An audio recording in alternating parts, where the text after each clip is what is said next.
Okay. Hello, I'm still getting myself organized. I'm still getting myself organized.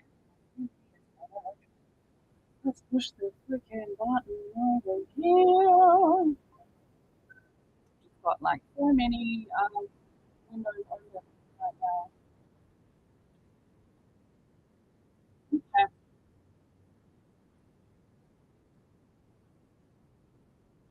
Fine.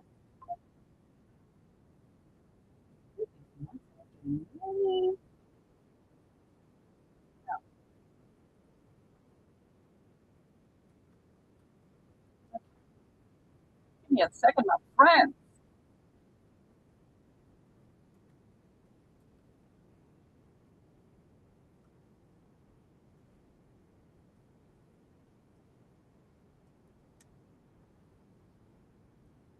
Okay. Oh, good. Spell that right. Good.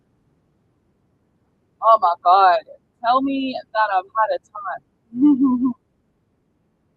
Okay. Put that there. What on earth?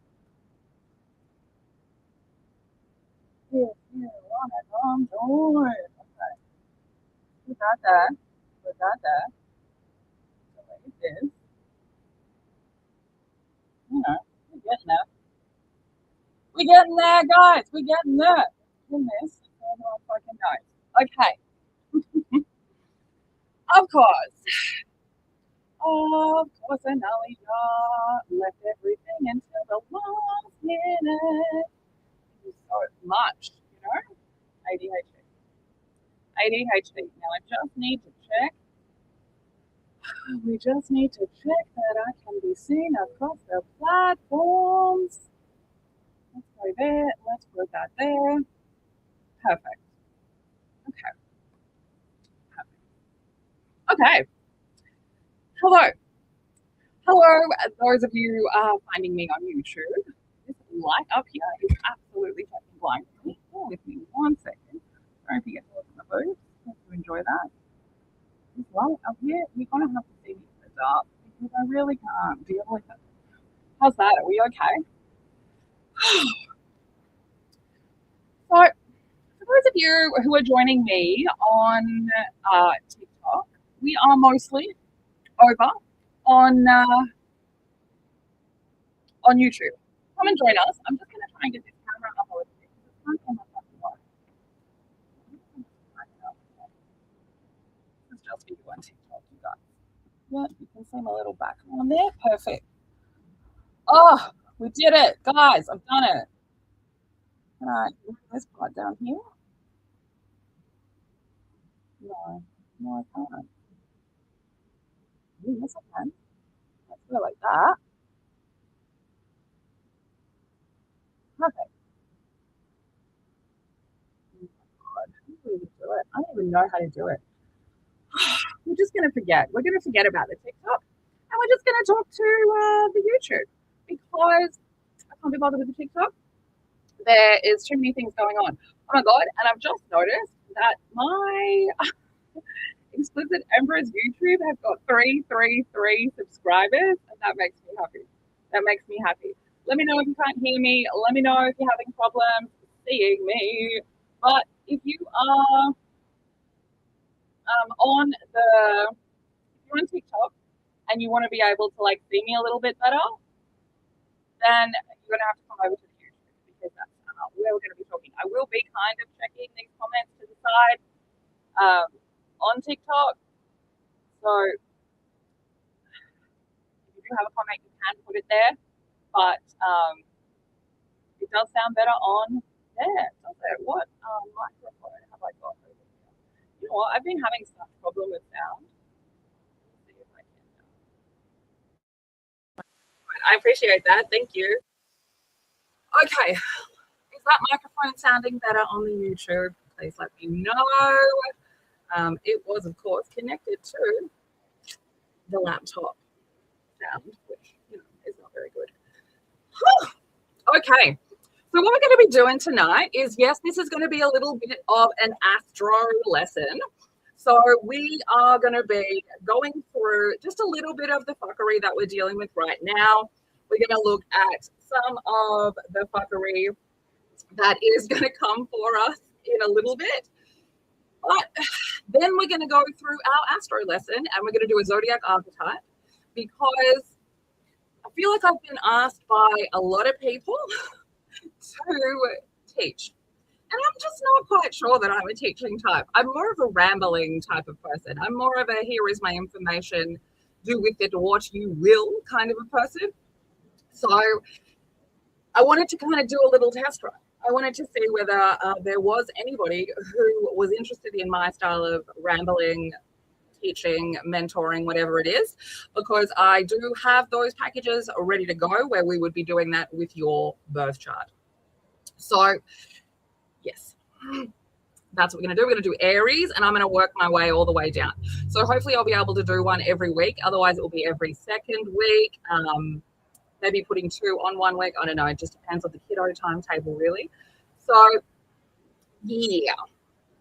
Let's just fucking have a look at some of the absolute bullshit energy we're dealing with right now.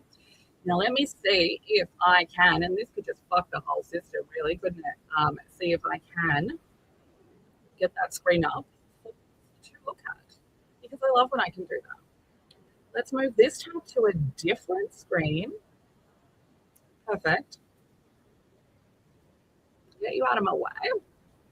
How did we go today, guys, with that fucking Mercury square? Jesus Christ. We had, what was today, the 11th? Yeah, so we had a moon squaring Mercury, which I was like not a huge fan of because it was happening right after that conjunction to Lilith. So we're all feeling a little bit feisty. So let's pop that screen up there so you guys can see. Let's go. Let's pop this on. Let's get that there. Perfect. Okay, so this was today. This is the part that I was particularly worried about, that part up there, moon conjunct Lilith, moon squaring Mercury. This part in the afternoon, a little bit fucking annoying, but like this in the morning felt a lot like fighting to me, right? And we've only got this one left, this sesqui quadrant to Jupiter. So, you know, where are we stuck in patterns? I think my favorite thing about the word sesqui quadrant, and if you were here for one of my first lives, that's where I learned how to say it. That's where I learned how to say it. So, sesqui quadrant is a really large word for, hey, I'm going to show you where you're stuck, right? I'm going to show you where you're stuck. I'm going to show you where you keep making obsessive compulsive decisions, right? So when you see a day with a lot of sesqui quadrants in it, it's a lot of like you being pushed to a point where you would normally get stuck. You being pushed to this point, fucked. And like in that point, like, and it usually shows up as some kind of stress trigger, some kind of anxiety, or some kind of like moment in your relationship that like you have that moment of freeze, and it's almost as if like your old programming kind of takes over. So really annoying. We had a day a couple of days ago that was like so many sesqui quadrants, okay? Not a fan. So tomorrow, let's just have a quick look through the February. So make sure you hit me up question-wise if you have questions. You can also ask questions on TikTok. If you want to come join us on YouTube, please do. I will have some time a bit later, hopefully, fingers crossed. And if anyone wants to come on and tell a little story or have a little chat, well, I can invite you on, but you'll need to be on YouTube. Okay. So tomorrow isn't, look, it's not a bad day tomorrow. If you watch my energy video, it's not a bad day, apart from this Chiron wound situation. And the reason why this Chiron wound situation is especially loud, I think, is because what we're dealing with is 23 degrees Aquarius sun. Now, 23 degrees Aquarius sun is the Aquarius of all the Aquarius suns, because 23 degrees is an Aquarius degree. So we've got the Chiron wound asking us about that, asking us about our unconventional weirdo energy, and asking us why we didn't take up space, what got in our way, where was that wound around who I am, what my identity is, and how much space that's allowed to take up. So We are absolutely in crazy times, 100%. So let's pop these guys up because that makes it much easier for me to see too. Okay. Okay, if we go over big and then I go tall. Perfect. Or go wide. No, we won't go tall. Okay. So that makes it easier for me to see your comments too. Yeah, and so then this little fuckery in the afternoon, let's just point this out right here. This Mars semi-square Neptune, that's going to be really interesting, right? Because Mars at 15 degrees of Aquarius is sort of like collecting information, right? 15 degrees is a Gemini degree. It also means that it wants to move really fucking quickly. Mars already wants to move quickly. Aquarius already wants to move quickly. And so when we throw a Gemini degree in there, it's like a lot of fuckery. And that aspect, I think, is going to feel like a restriction. And I think it's going to feel like confusion, like too fast. And then Neptune in Aries, Neptune's still in that weird hazy bullshit. I think it's going to feel a little bit like that. And we won't know why. It'll be that feeling just in the afternoon after lunch where you think you're getting into that point of the afternoon where you're getting very fucking tired. But it won't be that. It'll just be this weird fucking energy. I mean, you might be, but it'll be because of that. And so then we get the moon trining Chiron. That's going to be feelings, but it could be like aggressive feelings because we're dealing with Sagittarius and Aquarius. So righteous aggressive feelings, like my feelings are the right ones to have, especially if you're not having any feelings, if you're in that weird numb phase. And then we get this sextile to the moon at 23 degrees. So this whole fucking space in the afternoon is really trying to push you into being comfortable with your authenticity, but it's trying to help you see something from a different angle. And then once we get to 6 p.m., Mercury conjunct the node, that's going to help us have some fucking clarity, but it's going to be intuitive and spiritual clarity. Because Mercury in Pisces is not going to bring you any fucking logical clarity, but it might mean that you get to this point where the things that you fear kind of going towards in the future, you're not going to fear that because for some reason it feels like the right place to be. That's the kind of clarity we get with a Mercury in Pisces, okay? Now, I also want to point out that when Mercury goes retrograde in Pisces, which is going to be at the end of this month, it's going to hit 22 degrees and then it's going to go all the way back to 8 degrees of Pisces. So technically, we are now in the Mercury retrograde energy and we need to be paying attention to what it is telling us. So depending on where Pisces sits in your chart, what houses it sits in, how it's talking to the rest of the houses, how it talks to the planets, do you have any planets there, all of those sorts of things, be paying attention to those parts of your life, right? So example, if you've got Pisces in your second house, and maybe your Venus is there as well, right? Venus in Pisces in the second house, it's going to be so much about your worth, right? It's going to be about your worth. It's going to be asking you where you haven't seen your worth, right? And so we want to be really paying attention from now. Like maybe you go into work tomorrow and someone makes a comment that you're not, making enough money or that you make too much money and you're not working, and it triggers a little worth thing. We want to note that down. We want to, okay, so the work situation is coming up and it's getting me in my worth, because we're going to go all the way to 22 degrees, the Capricorn degree, and then Mercury is going to say, right, let's take responsibility for this and let's go check it all out. And we go retrograding all the way back to 8, transformation degree, and then we come back through. So we're getting like 3 runs at this little 8 to 22 degrees of Pisces. So pay attention to it. Now, as we move along, obviously the biggest one we're going to come to is going to be the 14th. Because you see this, all of this, quintile, quincux, freaking biquintile, all of that stuff. You guys can't see my thing on TikTok, but we are looking at the energy. If you wanted to join us so you could see everything, come over to YouTube where you will be able to see it. Okay, so these are going to be annoying. Square to Saturn, square to Neptune. That's going to be fucking hectic, right? 6:28 a.m. and then 7:43. That's going to be hectic, that square, because that's friction, right? But that's a 29-degree Sagittarius moon and a 29-degree Saturn in Pisces. Okay, huge. If you've got a 29-degree Gemini placement or a 29-degree Virgo placement, be careful. Be careful. Okay. That's a fighting energy, right? And then that moon squaring Neptune is like the Capricorn Aries coming up now, right? And now the moon in Capricorn wants to have a chat with Neptune in Aries. So that's going to be the big point there. But I want to talk about Saturn moving to Aries on the 14th. And I'm going to talk about it through the window that I actually find a little bit funny. And that is how people do romantic things on Valentine's Day. And this is not the year for that, guys. Okay, this is not the year for that. The energy of Valentine's Day is kind of about choosing yourself, right? It's kind of about where you've made decisions in the past because of how your family made you feel, because of how early relationships made you feel, and you have made these decisions in your life.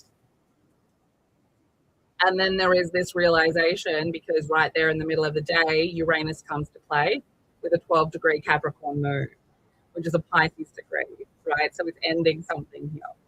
And that is going to be going off information that Uranus has picked up in the last 7 to 8 years, right? And then it makes this opposition with Jupiter. So we go from this like Uranus being like, hey, check this out. All of this that's happened in the last 7 to 8 years that you thought you were locked into, that shit is quite literally not yours. That stuff, not yours, right? That's something that's being triggered. What's being triggered is then we get a moon opposing Jupiter, right? Capricorn, moon, 16 degrees, Jupiter, 16 degrees of Cancer, okay? And we get this one coming in, and Jupiter is still retrograding as well. So it's definitely talking about things in the past. And Capricorn is daddy, and Cancer is mummy.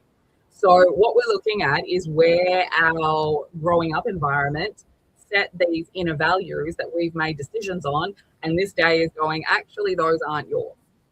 Actually, they don't belong to you. And then we move through this semi-sextile saying, like, stay open-minded because some shit's about to get fucking weird. And, of course, shit does get weird because that is when Saturn drops into Aries.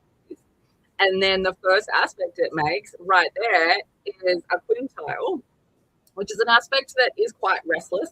It is quite, it's that feeling, again, of that same kind of feeling that I was just describing about, like, feeling like it's time to move, right? It's time to move. It's time to fucking move. And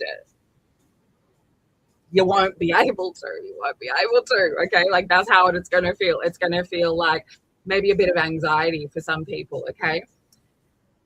Because Saturn at 0 degrees of Aries, 0 degrees is, it can feel all of the things or it feels none of the things, right? So it's everything Saturn in Aries or it's nothing Saturn in Aries. But if you've got a Libra placement in like the first 3 degrees, right? So Libra, anywhere in your chart at 3 degrees, especially if it's in your personal planets or your rising sign, that's going to be in an opposition the second that Saturn moves. It's been moving into an opposition, but it's going to, as soon as Saturn gets in there.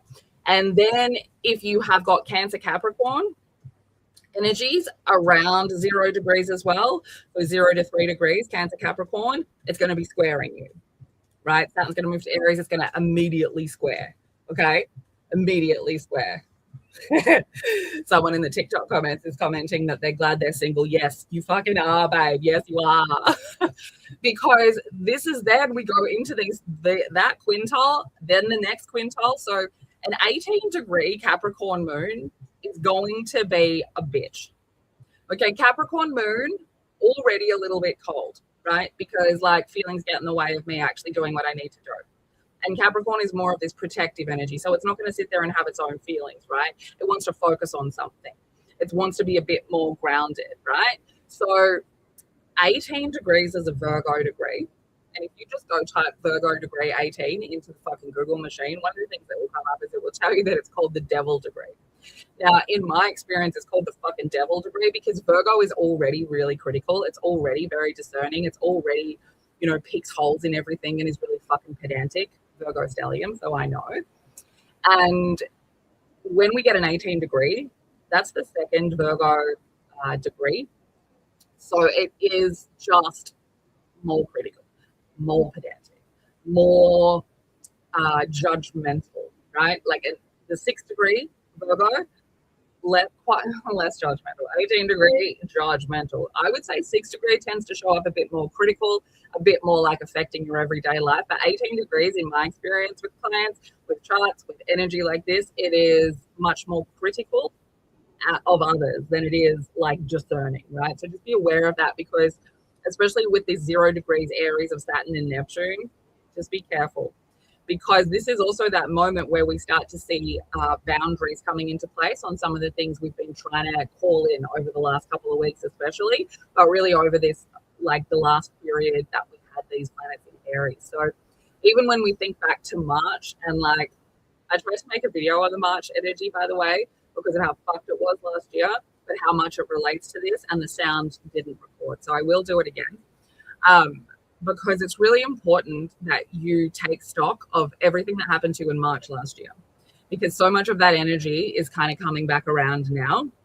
March last year, and also we want to be thinking about August 22nd to September 22nd last year as well. Those particular time points last year are really going to come into play over the next couple of months, especially like the August one, the August to September last year. That moment is going to come back to play with the Virgo eclipse on the 3rd of March. And then the other one, we're kind of in that now, because Neptune moved on the 31st of March last year. So that's going to be a hectic time. So I'm glad that most of us will be at home, hopefully. Like, no one should be at work at 6 o'clock on, what is that, a Saturday? But I do expect weddings to be called off at the last minute. Like, literally expect weddings to be called off at the last minute.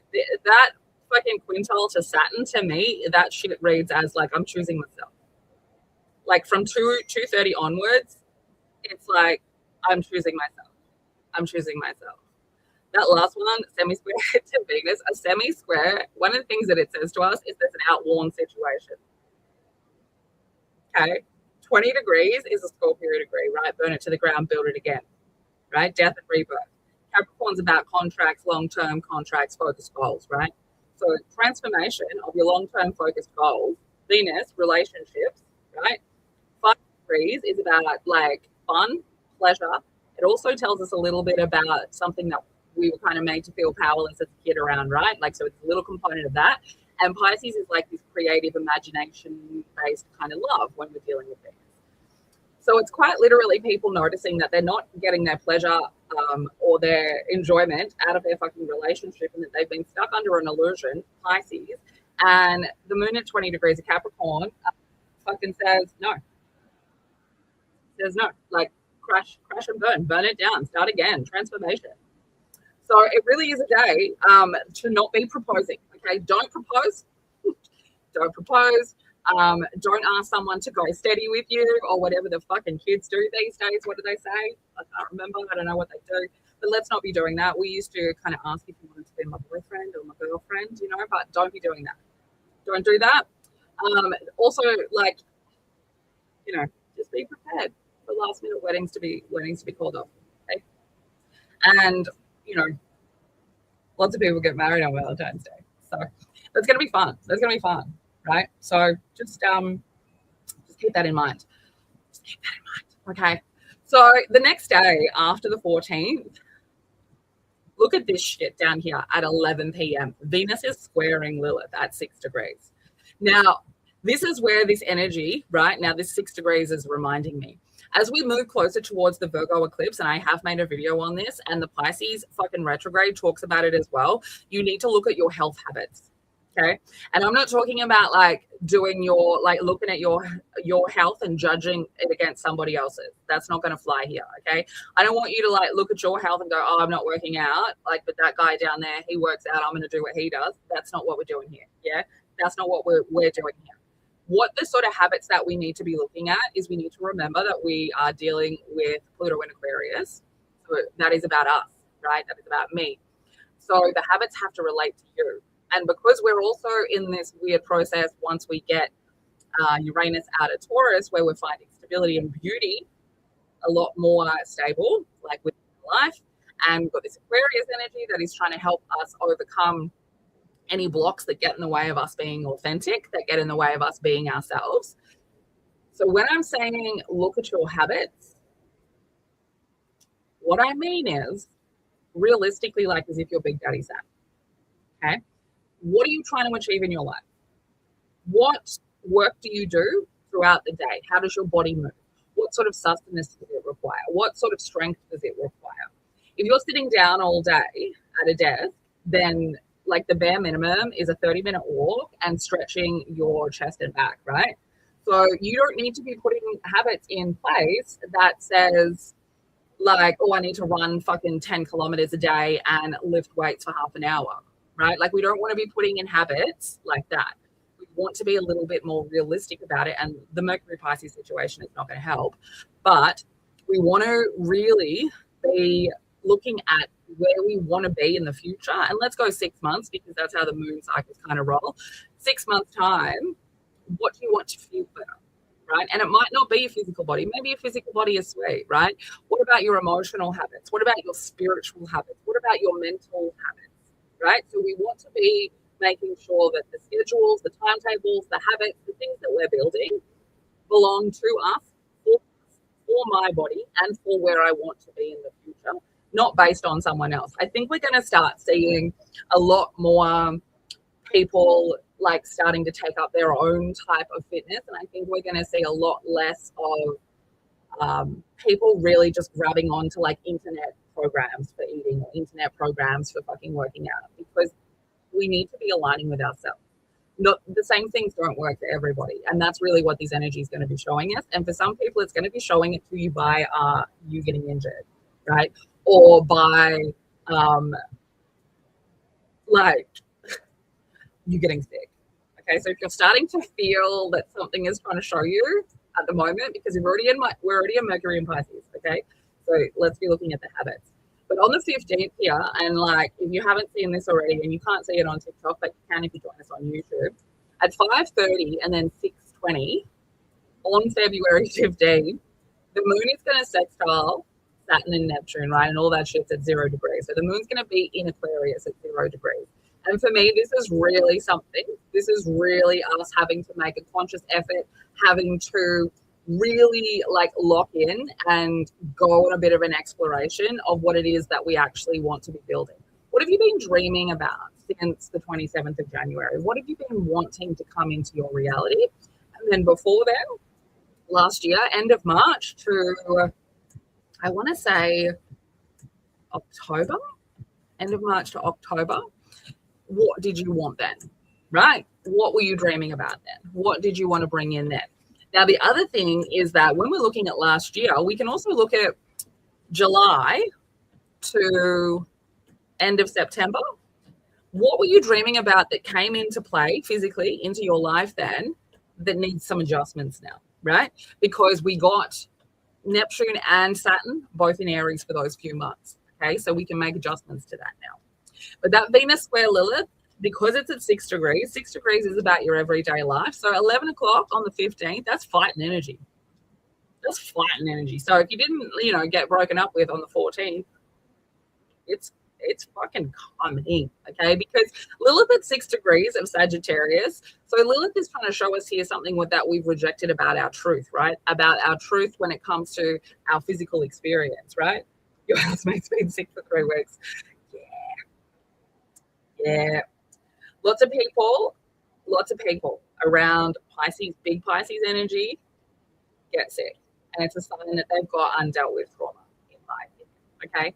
In my opinion. Cancer energy people, if you have got Cancer, Sun, Moon, Mars, first house, 6th house.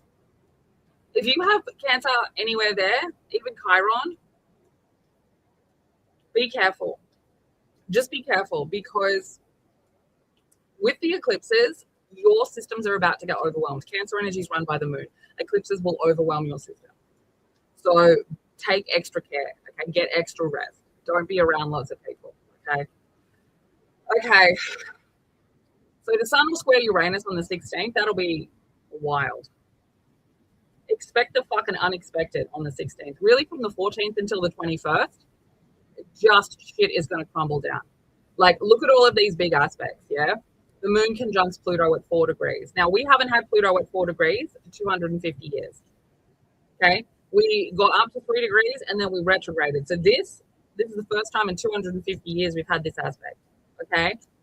And then like sextile to Lilith, right? Sun squaring Uranus on that same day. Like that's intense. That's a lot of intensity. This is like someone pivoting, right? Quitting their fucking job, moving out, dumping someone, right? I've got all this information and now I'm making a move. The 17th, Mercury trines Jupiter. That's going to be some fucking clarity on some family trauma for people. 100%. Okay? 100%. And this day, obviously, this is the fucking eclipse. All right? This is the eclipse.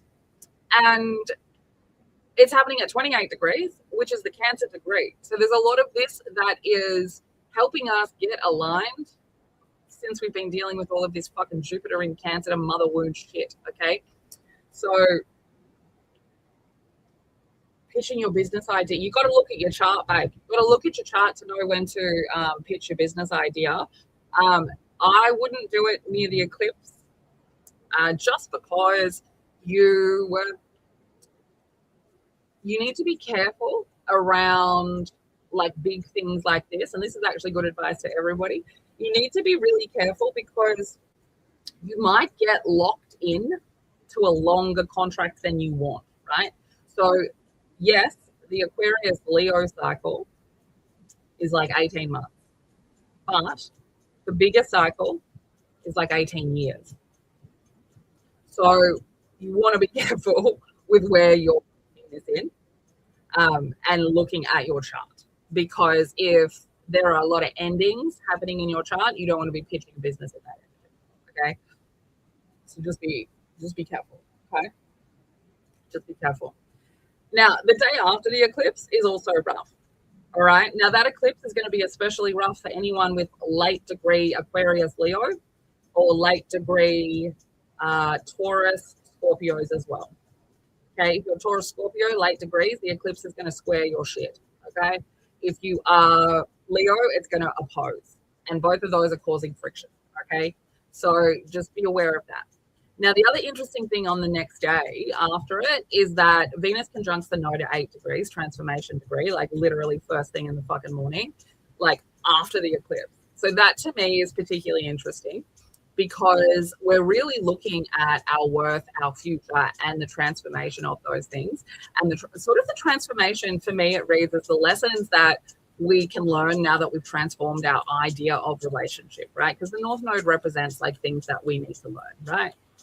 So just look down here as well. Conjunction to the node while conjunction to Venus, right? Like very fucking close together as well. So after we get this eclipse, we start seeing these kind of big, clearing, clarifying energies. And then, of course, we come down. I'm just going to check that there's nothing too hectic here. Moon conjunct Saturn and Neptune, that Aries moon, that's going to be a time. Okay, so this is the day before these guys make their perfect conjunction that we haven't seen for 9,000 years. Now, the last time we had a Saturn-Neptune conjunction, and it wasn't in Aries, was when the Berlin Wall fell. Because, of course, Saturn, structure, Neptune dissolves it, okay, crumbles it down.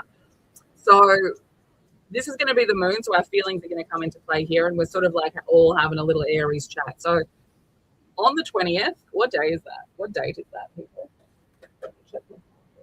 Right. Oh my God. Cool. Don't go to work.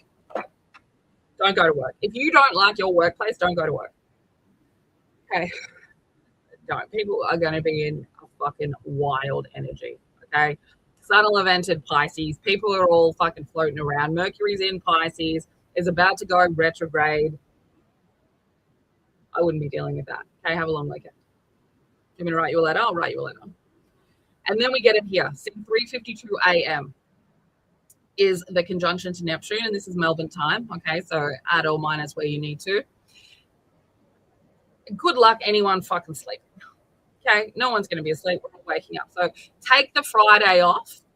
Okay, have some naps because we're all getting up at 4 a.m. If you are sleeping through this powerful aspect, you've taken some sleeping pills. Okay, you have. So what's interesting about this day to me, right, is a couple of things because one, find it great when like the energies do this 1144. I love that. But we start off with the Saturn conjunction, right? Like, which is like dissolving structures that don't need to fucking be there. And then as we move through that day, like semi-square, something's outworn, semi-sextile, stay open-minded, right? Square to Jupiter, friction with your, like the information you've collected from the mother energy, right? Or growing up, right? And then you need to look, there's some stuff that you haven't seen that could potentially be a powerful thing, semi-square, outworn situation that needs to be let go of, that holds back your confidence because you can't see your worth. And then, right, Lilith at 7 degrees, relationships gone, yes, because this is trying to show you where you need to take responsibility for either being too fiery and like unbalanced when it comes to relationship dynamics, and probably because you don't speak up when you need to and then it explodes out of you, or it's going to be telling you to take responsibility for your I am side of your emotions, because there is a truth about your relationship desires that you reject. Okay? Sextile to Mars says we're going to fucking do it though. Conjunction to Chiron says we're not listening to the childhood wound, right? So like, look at that. Look at all those semi-sextiles, okay? Because we're staying open-minded as things change, right? Square to Pluto, massive square to Pluto, that one will be as well with that Taurus moon. Stubborn as fuck. This will be, what is a sextile moon? That's sun sextile moon, first quarter moon, okay?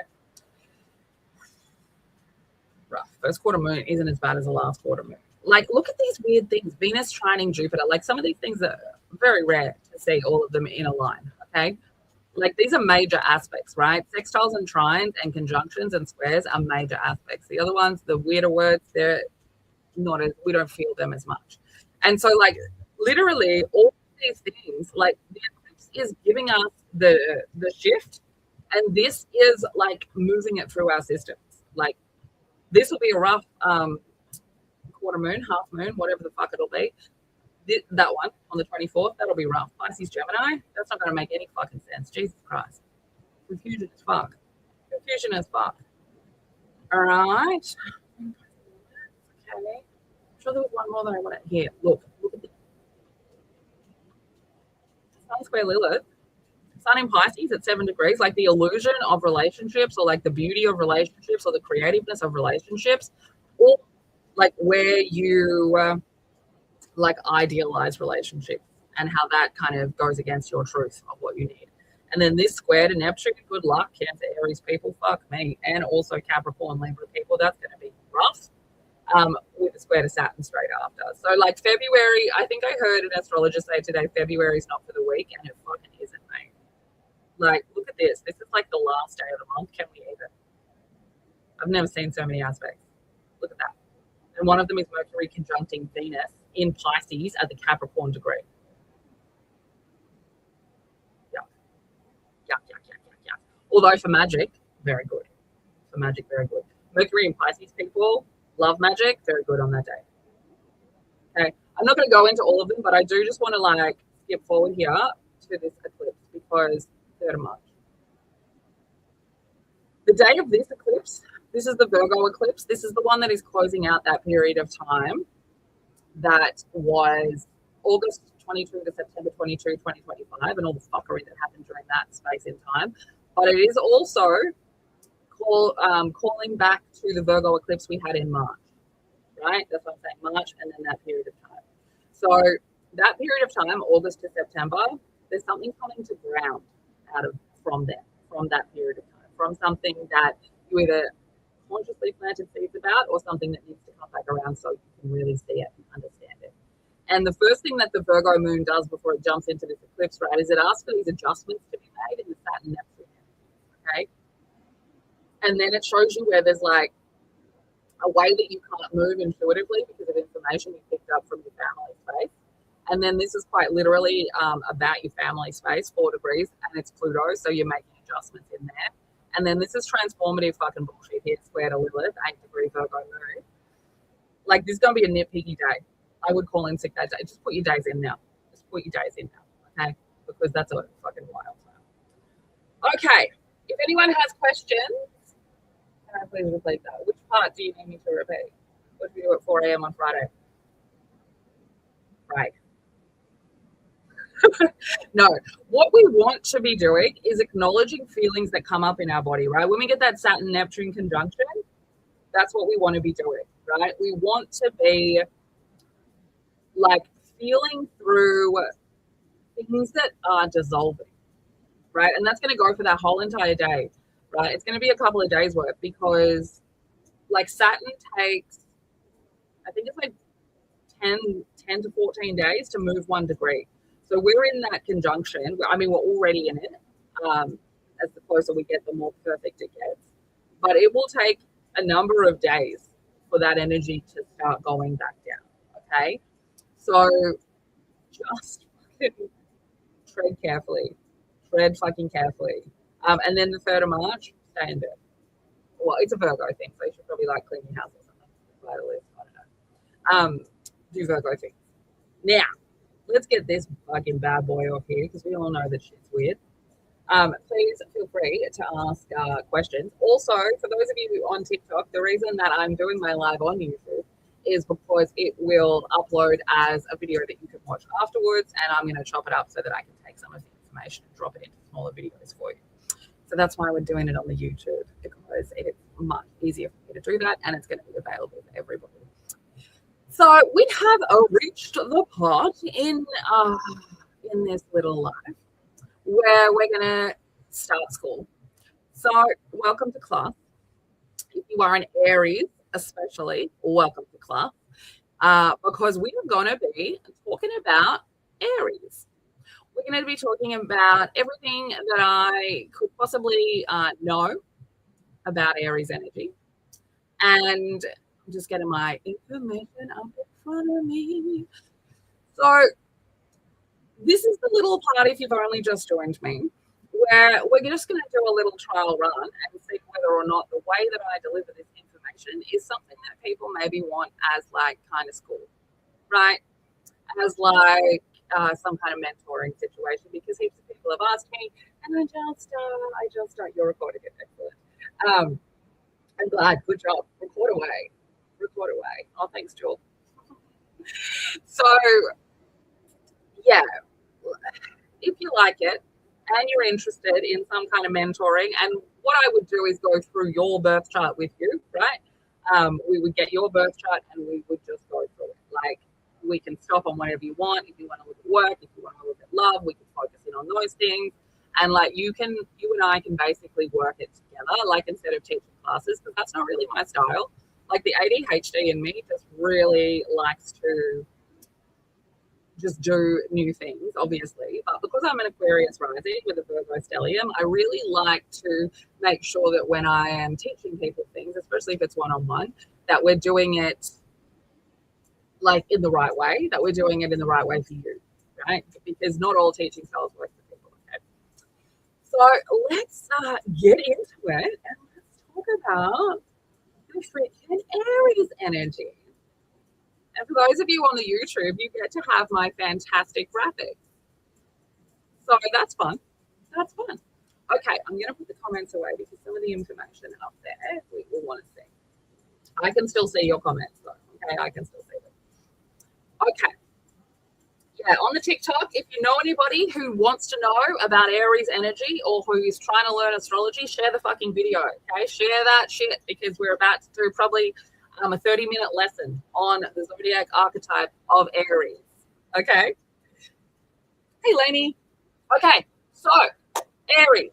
Now, firstly, I would like to address the fact that lots of people say, oh, I'm a cusp, so I don't know. No. You might be a cusp, but you do definitely know. If you have a time of birth, you definitely know. Time of birth will tell you whether you're an Aries or a Taurus, or a lot of the time, your attitude will. Okay. So,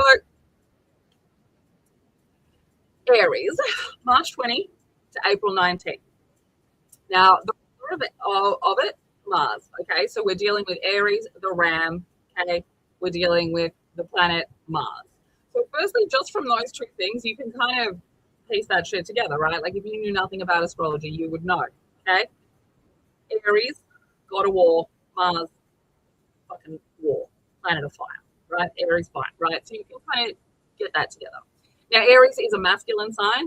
It is diurnal, and for those of you who don't know what that means of the day, right? Not nocturnal, that's the feminine. Diurnal, that's the masculine, right? It means in the day. It's a cardinal sign, meaning it likes to start shit. It's a fire sign. It burns. It gets passionate, right? Things relating to fire.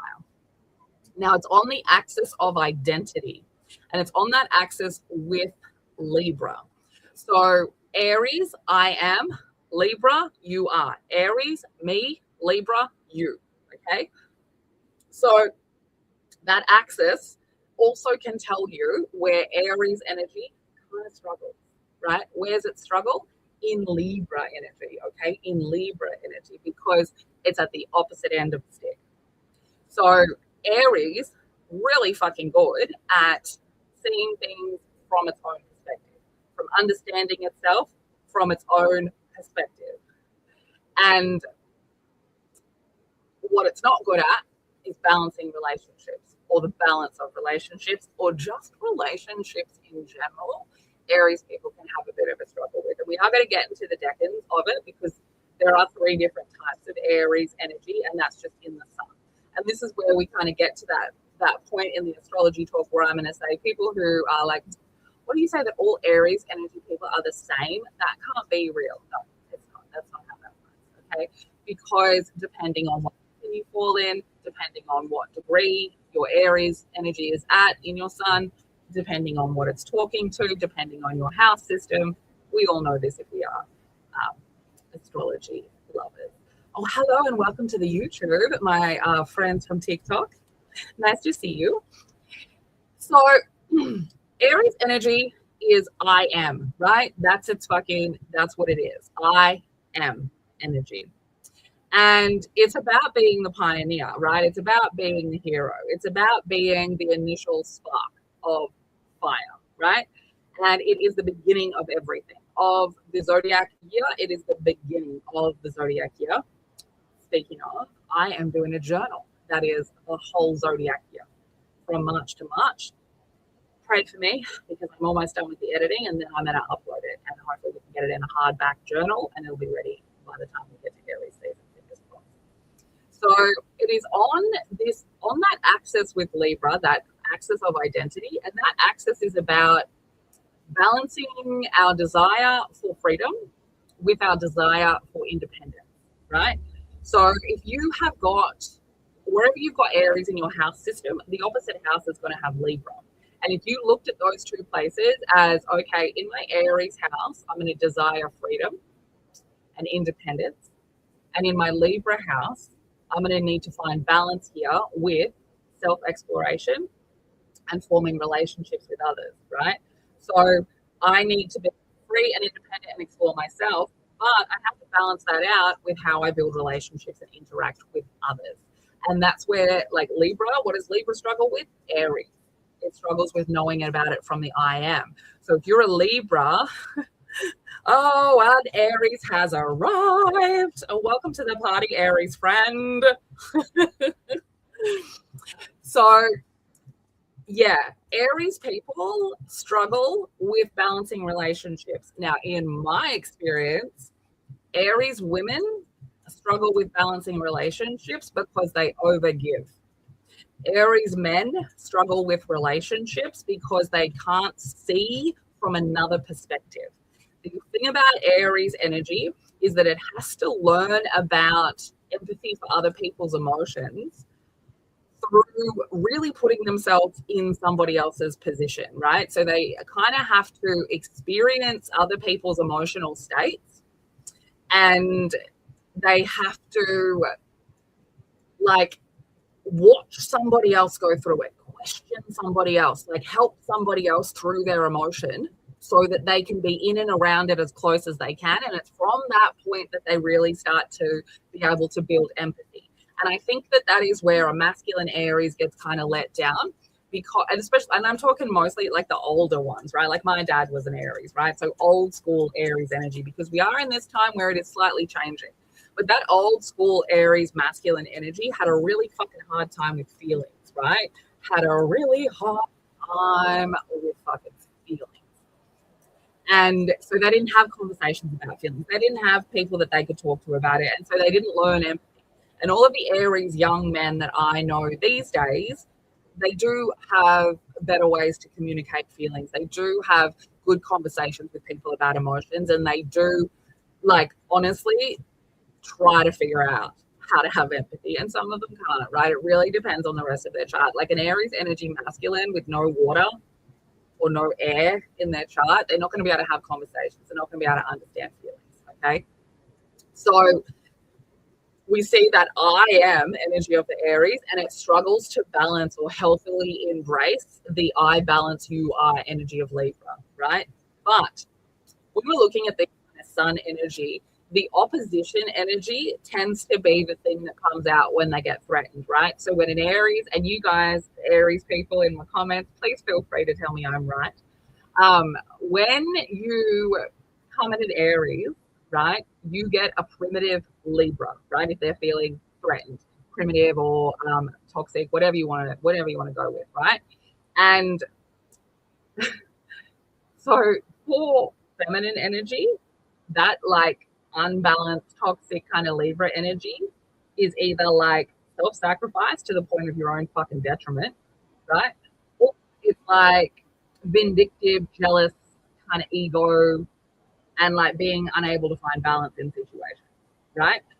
So Aries people, comments, right? If someone has fucked with you, like really come at you and you've had to give it to them, you've either sacrificed yourself to make them feel better, right?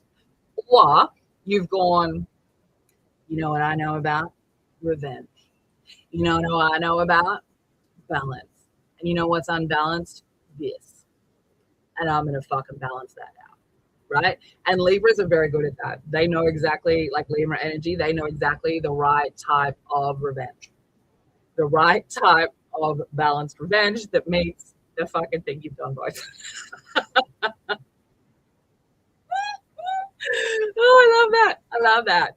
Yes, I do love an Aries woman. I do love an Aries woman. It's fantastic. Oh yeah, and over there as well, another Aries in the TikTok saying, yes, that is me. So like that's the balance, right? So we're knowing that. Now, Aries energy does have, I mean, it's got a lot of special abilities, right? But one of the special abilities that it does have I'm laughing at your comment, Jade. Is it can like start a fucking plan, start going towards a goal without a plan. And it's a very frustrating, as a Virgo, right, who writes lists everywhere. And if you're a Capricorn, you're also going to feel the same way as me. But Aries people, and if you've got a Jupiter in Aries, this is you as well. Oh, he's come to say hello. Hello. This is Luther, or Lieutenant Luther Beasley, aka Tiny Small. Welcome to the live stream, buddy. So Jupiter in Aries is pretty known for this as well. But Aries energy people, like if your intuition and your passion tells you like this is the thing to do and you go towards it, it's like the plan makes itself, right? The plan makes its fucking self and it shows up in front of you somehow. And it really annoys people like that. Because I'm Saturn ruled rising sign and Mercury ruled everything else basically. So I have to write lists. I have to do the work.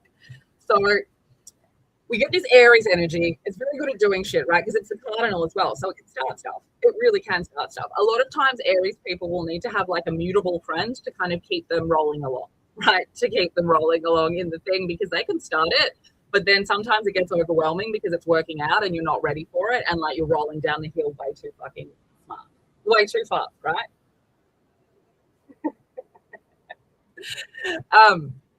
So the other thing is like, because they also have this like innate initiation or leader kind of quality in their own lives, that helps with that luck as well, right? And like fire energy, if there's passion attached as well. So it also means that you need to, Aries, if you've got a lot of Aries energy in your chart, you need to like physically work through your emotions because they want to be felt in your body because they like burn. Now, Aries people, and you never like it when I tell you this, you never like it. Right? You are cardinal fire, right? You start up. Like up and ready to fucking fight, ready to fucking go, ready to fucking run, right? You start up. Therefore, you have to be really careful with stimulants like coffee, like cigarettes. And you shouldn't be having them first thing in the morning or last thing at night. And I know that you enjoy doing that, okay? But you sort of, you're already ready to go. So you've already kickstarted it, and then you go higher, and then you get anxiety. And Aries is incredibly sensitive. Aries is really intuitive, and even though Aries rules the head, okay, it's really intuitive in the gut. And that's another reason why you need to stay away from low stimulants, is because they fuck with your gut, right? And then we all know that the gut leads to like the fucking around of the mind, right? So, yes, you need to be a lot calmer in the morning and in the evening. So we need to be swapping out caffeine for much calmer things, okay? Sorry to tell you. But that's how you will best be able to understand your intuition, especially the anxiety component of it, right? Like, am I anxious because I've had coffee and cigarettes for breakfast? Or am I anxious because my gut is trying to tell me that something's not correct, right? Something's not right. Oh, look at you go, already switching to decaf. Amazing, amazing. I love the go-go juice too, Jade. So I can tell you the information I know, but I'm not going to join anybody in not having coffee. Okay. I almost did when I read a book called Your Brain on Plants, and like he goes through this whole section about how they got us addicted to caffeine. And I almost did that, but I've done the no coffee thing before, and I didn't like it. I didn't like it. Okay, so another thing that's particularly interesting to know about Aries energy, and we're going to get into the decans in a minute and the related tarot cards. But Aries energy, okay,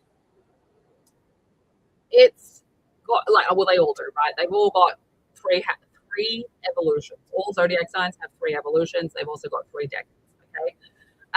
Now, Aries rules the first house, okay, so we'll get into that as well. But we're going to talk about the 3 evolutions, and then we'll talk about the house, and then we're going to look at the tarot cards and the decans, all right? So the first evolution of Aries energy is the ram, right? Now you think about a ram, right? It's got horns. It doesn't really think that logically. It's ready to fight. It's going to go like running through fucking fences, right? Right? So that's the first evolution. So we have to learn how to control the fighting energy. And this will go for anywhere that you've got Aries in your chart, right? This is not for an Aries sun. It's the most prominent with Aries sun, Aries rising, but anywhere else in your chart, you're still going to have to deal with this, right? And like, even if you think about if you've got a 7th house in Aries or your Venus in Aries, then that tells you that same imbalance of not being able to balance relationships, that's going to be for you, because Venus is about relationships and the 7th house is about relationships. Okay. If you've got Aries in your 10th house, then that balance problem is going to happen at work. If you've got it in your 4th house, it's going to happen in your family. Okay. If you've got it in your 6th house, it's going to happen in your fucking body, and you've probably got gut problems, and you definitely need to stop having caffeine and cigarettes.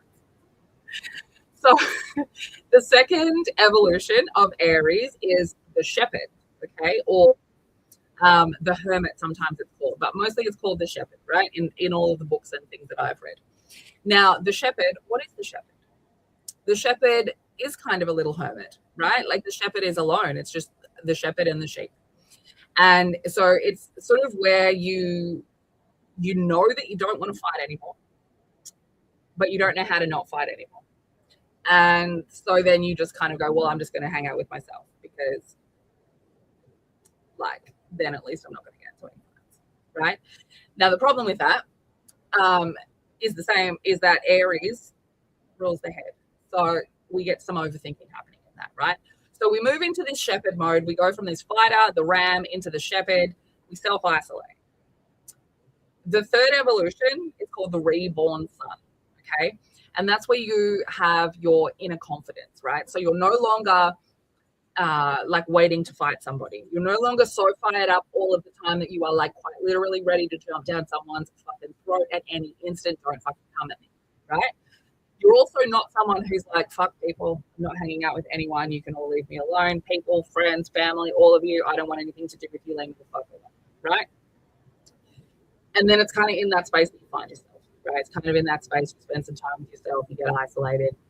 You know, you're a fire sign, so you are passionate, so you do need relationships. But it's like that's where you realize that the balance is always off. And why is the balance always off? Then you come at it with this inner confidence, right? And then the fire component becomes this inner confidence. Yes. Oh, that's a fucking excellent, this point right here. Absolutely. Absolutely. That is where people, of course, will get stuck. Now, you will especially be stuck there if like you're anywhere near your Saturn return, okay? Because your Saturn return is going to help you get to the next one. Your Saturn return is going to say to you, hello, what sort of grown up are you going to be, right? So if you're feeling stuck there and you've got like Saturn in Pisces, Saturn in Aries, I would even go either side of that as well, like Taurus or Aquarius, that you're kind of in this space. Yeah, that you're kind of in this space of like trying to figure out how to get to that. But the good news is, guys, you ain't the ram no more, right? The shepherd is a lot safer than the ram. Okay. So we're getting there. We're moving there. We're getting there. So don't be so hard on yourself and just know that like no one's really moving anywhere until Saturn drops into Aries. And Aries energy, people, your life is about to fucking change. Okay. Hard. Because we're about to have a lot of fucking big energy go into your whole entire fucking system. Now I'm just trying to find the rest of my notes on here. Where did I put them? Is that it? No. Is that it? No. Bear with me because I want to put up the next little slide. Because it's going to be full. Everyone stop looking. I found it. Okay. So let's move on to see all of the tarot cards that are related to Aries. Okay. All of the tarot cards related to Aries. So let me just double check it. Obviously the Tower, obviously the Emperor. Okay. So the Emperor and the Tower, they are like two ends of the same kind of thing, right? So we see the Emperor as, you know, somebody that really understands they're taking power into their own hands. They're ready to move forward. They're coming into alignment, and they're doing that because they've been through a tower, right? It's Scorpio. It's Scorpio ruled by Mars. Okay, so it's death and rebirth. Mars, Aries, fire. I'm not going to fucking tower down. I'm now in control of my life. I'm now stable, right? The Emperor is in that third evolution. Right? Your Saturn is in Aries and it's your Saturn return. Oh, I'm going to talk about the Saturn return in Aries. Don't worry. Don't worry. Don't worry. That's coming. That's a whole. So when we look at the Tower, right, that's how we're getting control, right? So we go through the Tower, we get control. So we have these two on the ends, right? And they're this like Mars, fire, Scorpio, like death and rebirth, burn it down, and now I'm in charge. So we see the Emperor is sitting there, but he's big in the Tower. He's not afraid of the Tower. He'll walk towards the Tower if it means alignment, if it means coming together with himself, if it means truly knowing, right? And Aries, I've never met, I mean, maybe my dad, I've never met like a new Aries, like somebody born like after the 1980, who's an Aries, who has been afraid to like walk into a fucking tower if it means that they get what they want. Like Aries people are some fucking resilient people. My YouTube is the Explicit Empress. If anybody needs to find me, it's all the same on all of the platforms. Okay. So yeah, come over TikTok because we've got images and pictures, and it's much easier to know what I'm talking about. Okay. So then we'll go down to the Two of Wands, right? Now, the Two of Wands is the Aries card, right? Like literally. So you can have a look at where your birthday falls in here, and you can see which one is yours, right? So the first decan is what the Two of Wands is related to, right? The first decan of Aries is when you're born March 2021 until March 30, or March 20 until March 30, depending on the year and the time and the sun and all of the things. Okay. So Aries ruled by Mars. So it's very fucking Aries, right? And we will get into the decades because we will talk about where they struggle, right? So then we have the Three of Wands. The three, we'll say, let me digress for a second. The Two of Wands, when we're looking at tarot, what does the Two of Wands represent? Like we can kind of tell by what he's doing, right? He's holding something in his hand. What is he holding in his hand? Right? Like part of the Two of Wands is about like waiting for someone to bring you something, right? Like not being able to make this decision without this piece of information, or like looking at this and wanting it, right? So the Three of Wands, it's about having two paths, right? It's about having options. It's about thinking that things are, always greener on the other side, right? It's waiting for something. It can mean travel. I always find the Three of Wands comes up a lot more as travel.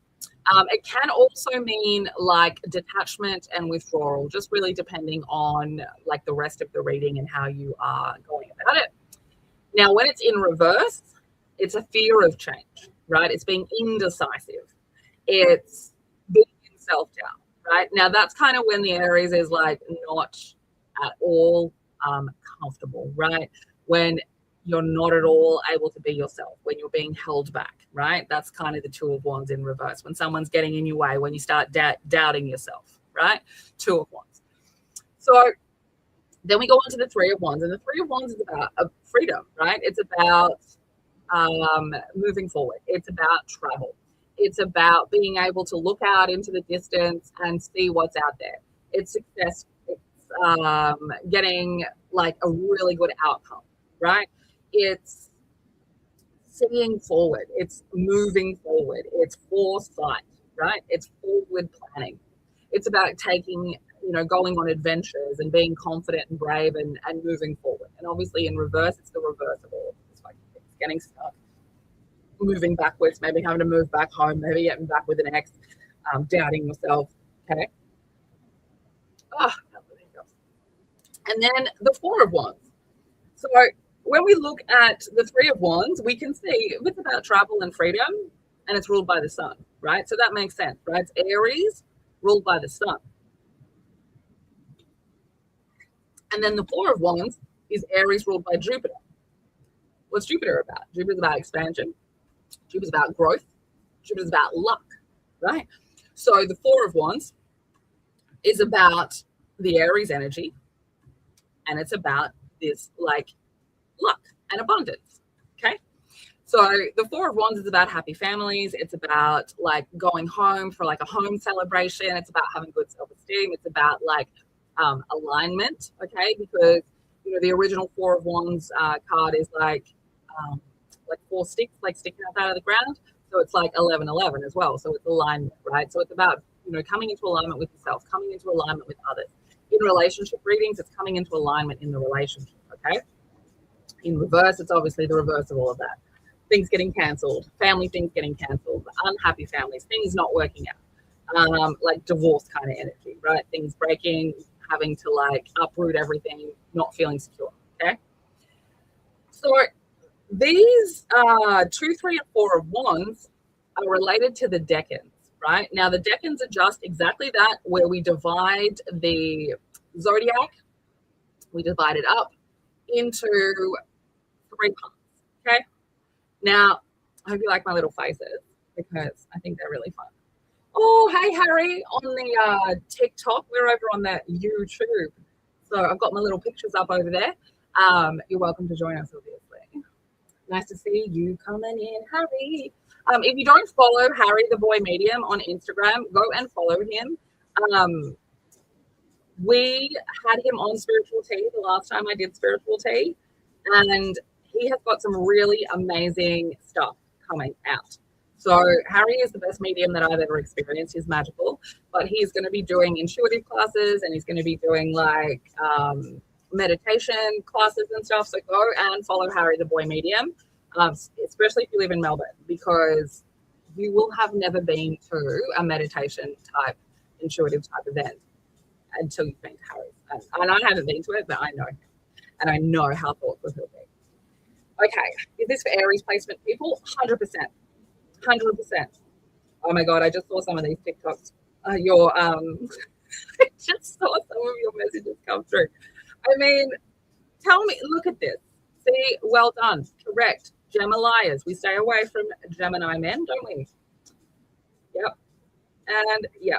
So yes, this is for Aries placement people. Anywhere you've got Aries, really. This is about understanding the archetypes, the zodiac archetypes, as best we can, because when we try and interpret astrology, in my opinion and in how I learned, understanding the zodiac archetypes is foundational, and it makes everything else much easier. Okay, so let's go through this first decan. All right, now Aries ruled by Mars. Okay, so the degrees relating to it 1, 13, and 25. All right, now they're related, they're all Aries degrees because we're Aries ruled by Aries, right? So we are Aries ruled by Mars, sorry. All of those degrees 1, 13, and 25. If you have any of those degrees on your birth chart, those are Aries degrees, right? And they are about expressing your own personal creativity. They are about like starting something, right? Going towards a goal. They're about like your vision moving forward. Okay. My God, someone on TikTok has written, I was scrolling by and heard Gemini man slander, and I'm here for it. Babe, if you have not seen any of my Gemini man slander, you should follow. Thank you for the rose on TikTok. Thank you so much. Okay, so we're going to go through this now. And I'm still learning about the degrees, so I don't have all the deep, dark information about these degrees, but they are slightly different. Each one is slightly different, okay? When we get to the degrees, 1 is not the same as 13, 13 is not the same as 25, okay? But they are all Aries degrees, and they are kind of related to that. So obviously we are exalted by the sun when we are an Aries first decan, right? Which means we are comfortable with using our ego and our confidence. We are comfortable expressing ourselves. We are comfortable being our creative self, okay? Where we struggle a little bit, where there is a detriment, is Venus energy. So our own value, valuing our place in relationships, making sure that you understand your worth, right? So everything related to value, okay?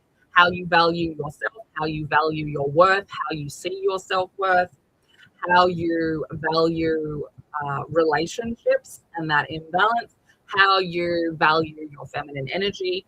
It's also about where you struggle trusting your intuition, probably because you've had too much coffee. And also like where you struggle with relationships, right? And that's kind of where you can see when you sort of get into that stuck in hermit mode of the second evolution of Aries. That's kind of when you get, well, I don't want fucking relationships so much. No, I don't feel valuable. I don't want relationships, and I don't want to have any fucking feelings. Okay, so yeah, can be a struggle. Now in fall, where you have a really fucking bad time, right? Where it's not great, which you should be able to tell from the little emoji that I've chosen, is with Saturn energy. Okay, don't tell me what to fucking do. Don't make rules for me. Don't tell me what time I have to fucking be there, and don't tell me I have to be disciplined because I'm going to drink my coffee whether you want me to or not. Okay. Aries ruled by Mars. It's going to do things the way that it wants to do them in the time that it wants to fucking do them. Okay? So, very stubborn, but really good at expressing themselves and knowing what they want. Okay? Knowing what they want, easy. When it comes to knowing what they want when somebody else is involved, not easy. Okay?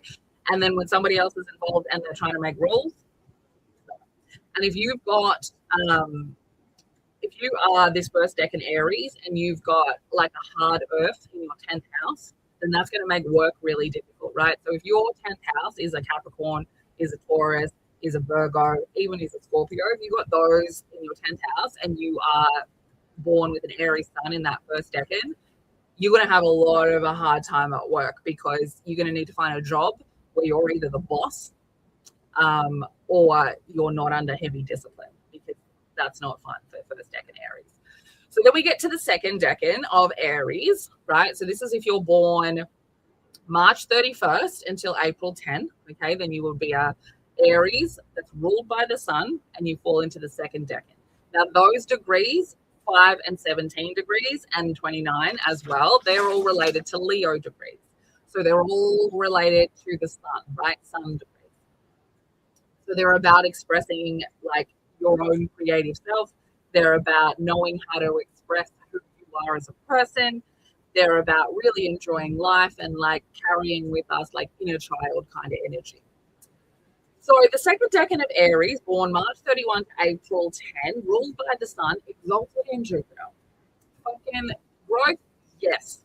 Taking risks, yes. For the sake of growth, of course. Luck, right there with them. Second decan Aries, those people are lucky. They're the luckiest ones out of the Aries energy, okay? The luckiest one. Aries 7th house. Yeah, I mean, this definitely applies, okay? Aries 7th. These decans won't apply to that, but the rest of the Aries energy, 100% going to apply to a 7th house Aries, okay? So, second decan, these are the Aries people that use that cardinal sign, that cardinal fire energy to take risks, right? To take risks. And the reason that they do that, one of them is obviously because they're much luckier, right? So they have had good energy when they've taken a risk for the sake of growth in the past, okay? Now, they can tend to have, like, the fire component can get in the way, right? The fire component can get in the way because if it's something like you might take a risk and you might want to, like, get good luck with it and you might want to grow, but something in there, maybe you can't take the risk, right? Maybe there's something that you have to change in your life to take the risk and you wouldn't do it. But like if you are in a happy place and you're in a balanced place and you're surrounded by people that let you be who you are, then you're very lucky and you can take risks for the sake of growth and get away with it. Okay. So I'll divinely empower you, Aries, in a 10th house fucking Scorpio. That's rough. You better get your own business, girl. Because you be quitting all the fucking time, mate. Quitting all the time. Okay. So where the detriment is for Aries second decan is change, right? Is having things change, needing to pivot, needing to evolve, right? Uranus is the detriment here. So seeing things from a different perspective can be really hard, and having sudden change can be really hard as well.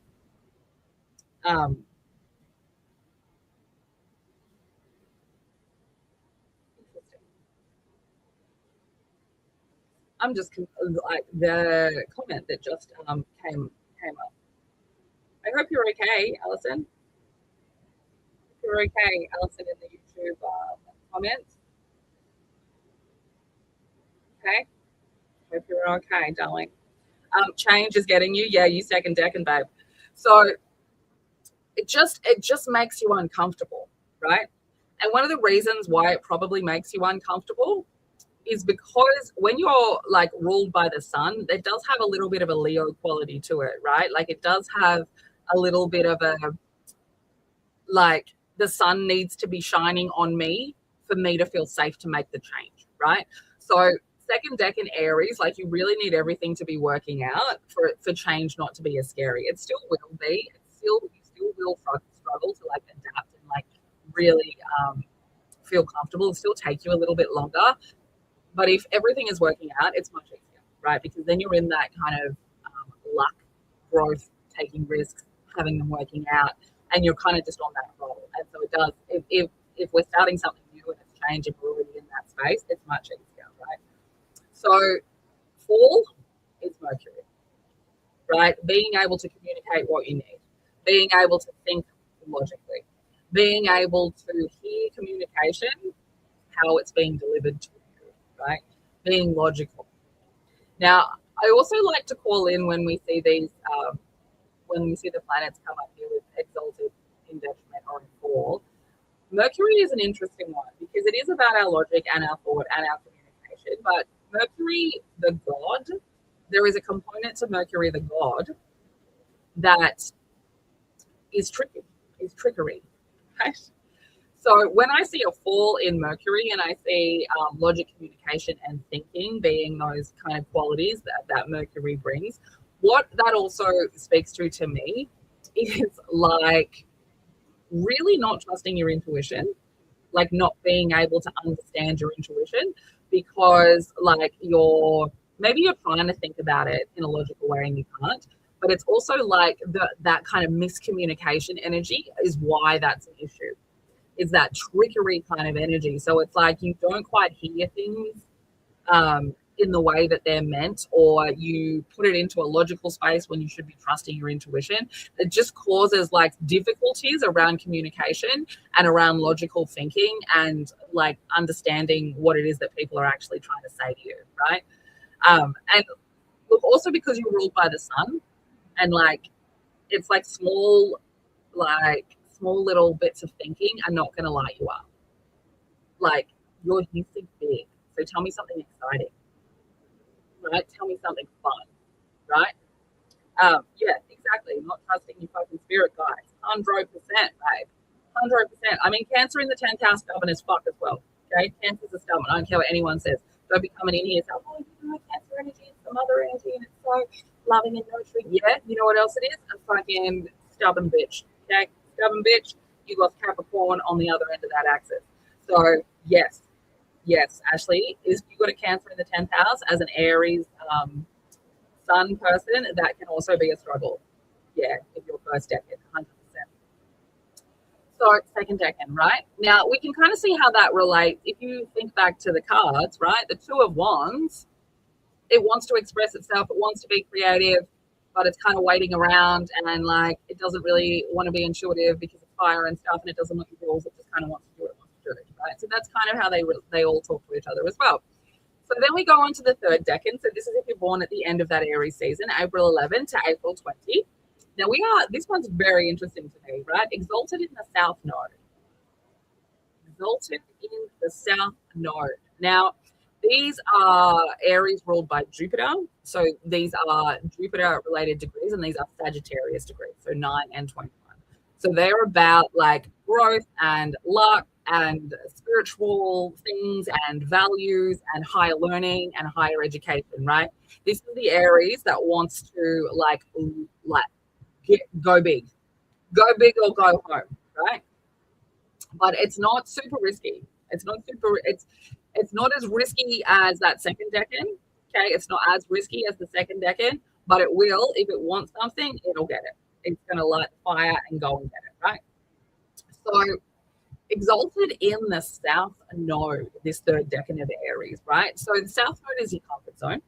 It's your karmic past. It's the energy that we come into the world already having, and that's why it's comfortable to us. Okay, it's the dragon's tail. Okay, so it can flick back around and hit you in the face. Okay, now South Node, that karmic past component of it can be rough, right? It does mean that you're very comfortable in your own things, right? I'm comfortable in my comfort zone. Leave me alone.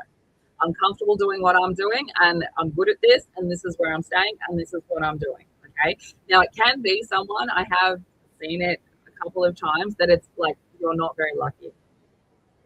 There's something about that karmic past, and it really depends on like maybe what you've got in your Neptune, maybe what sits in your 12th or your 9th house, but all your spiritual type placements in your chart will kind of tell you whether or not like that's a rough third decan Aries, right? You can really kind of look at where that karmic energy falls and like what it's related to. You know, like if you've got karmic past energy related to kind of Scorpio stuff, then that's got to do with shame and guilt, sexual energy, and that can be rough, right? That you're exalted in that energy. So then what that looks like is your comfort zone is kind of like staying in bad relationships, staying like at a job that you hate, right? Like because there is that component of your karmic past that makes struggle and trauma like feel safe. So there is a negative component to it, for sure, right? Like dragon's tail, it can fucking flick around and get you back in the face. So in detriment, Mercury, third decan. Okay, logic, communication, thinking. Again, there's that trickery energy. So we struggle with communication. We struggle with understanding it. We struggle with being able to really, like the messages from the gods, we just don't quite get them. They don't quite come through very fucking clearly. Okay. And then in fall, what we fucking hate, North Node, which rough, because that's what we're here to fucking do, right? Those are the lessons that we're here to fucking learn. That's the dragon's head. That's where we need to do like take a bite out of the new world, right? Take a bite out of this new version of us that we're going to become. So, like, in fall, learning new things, right?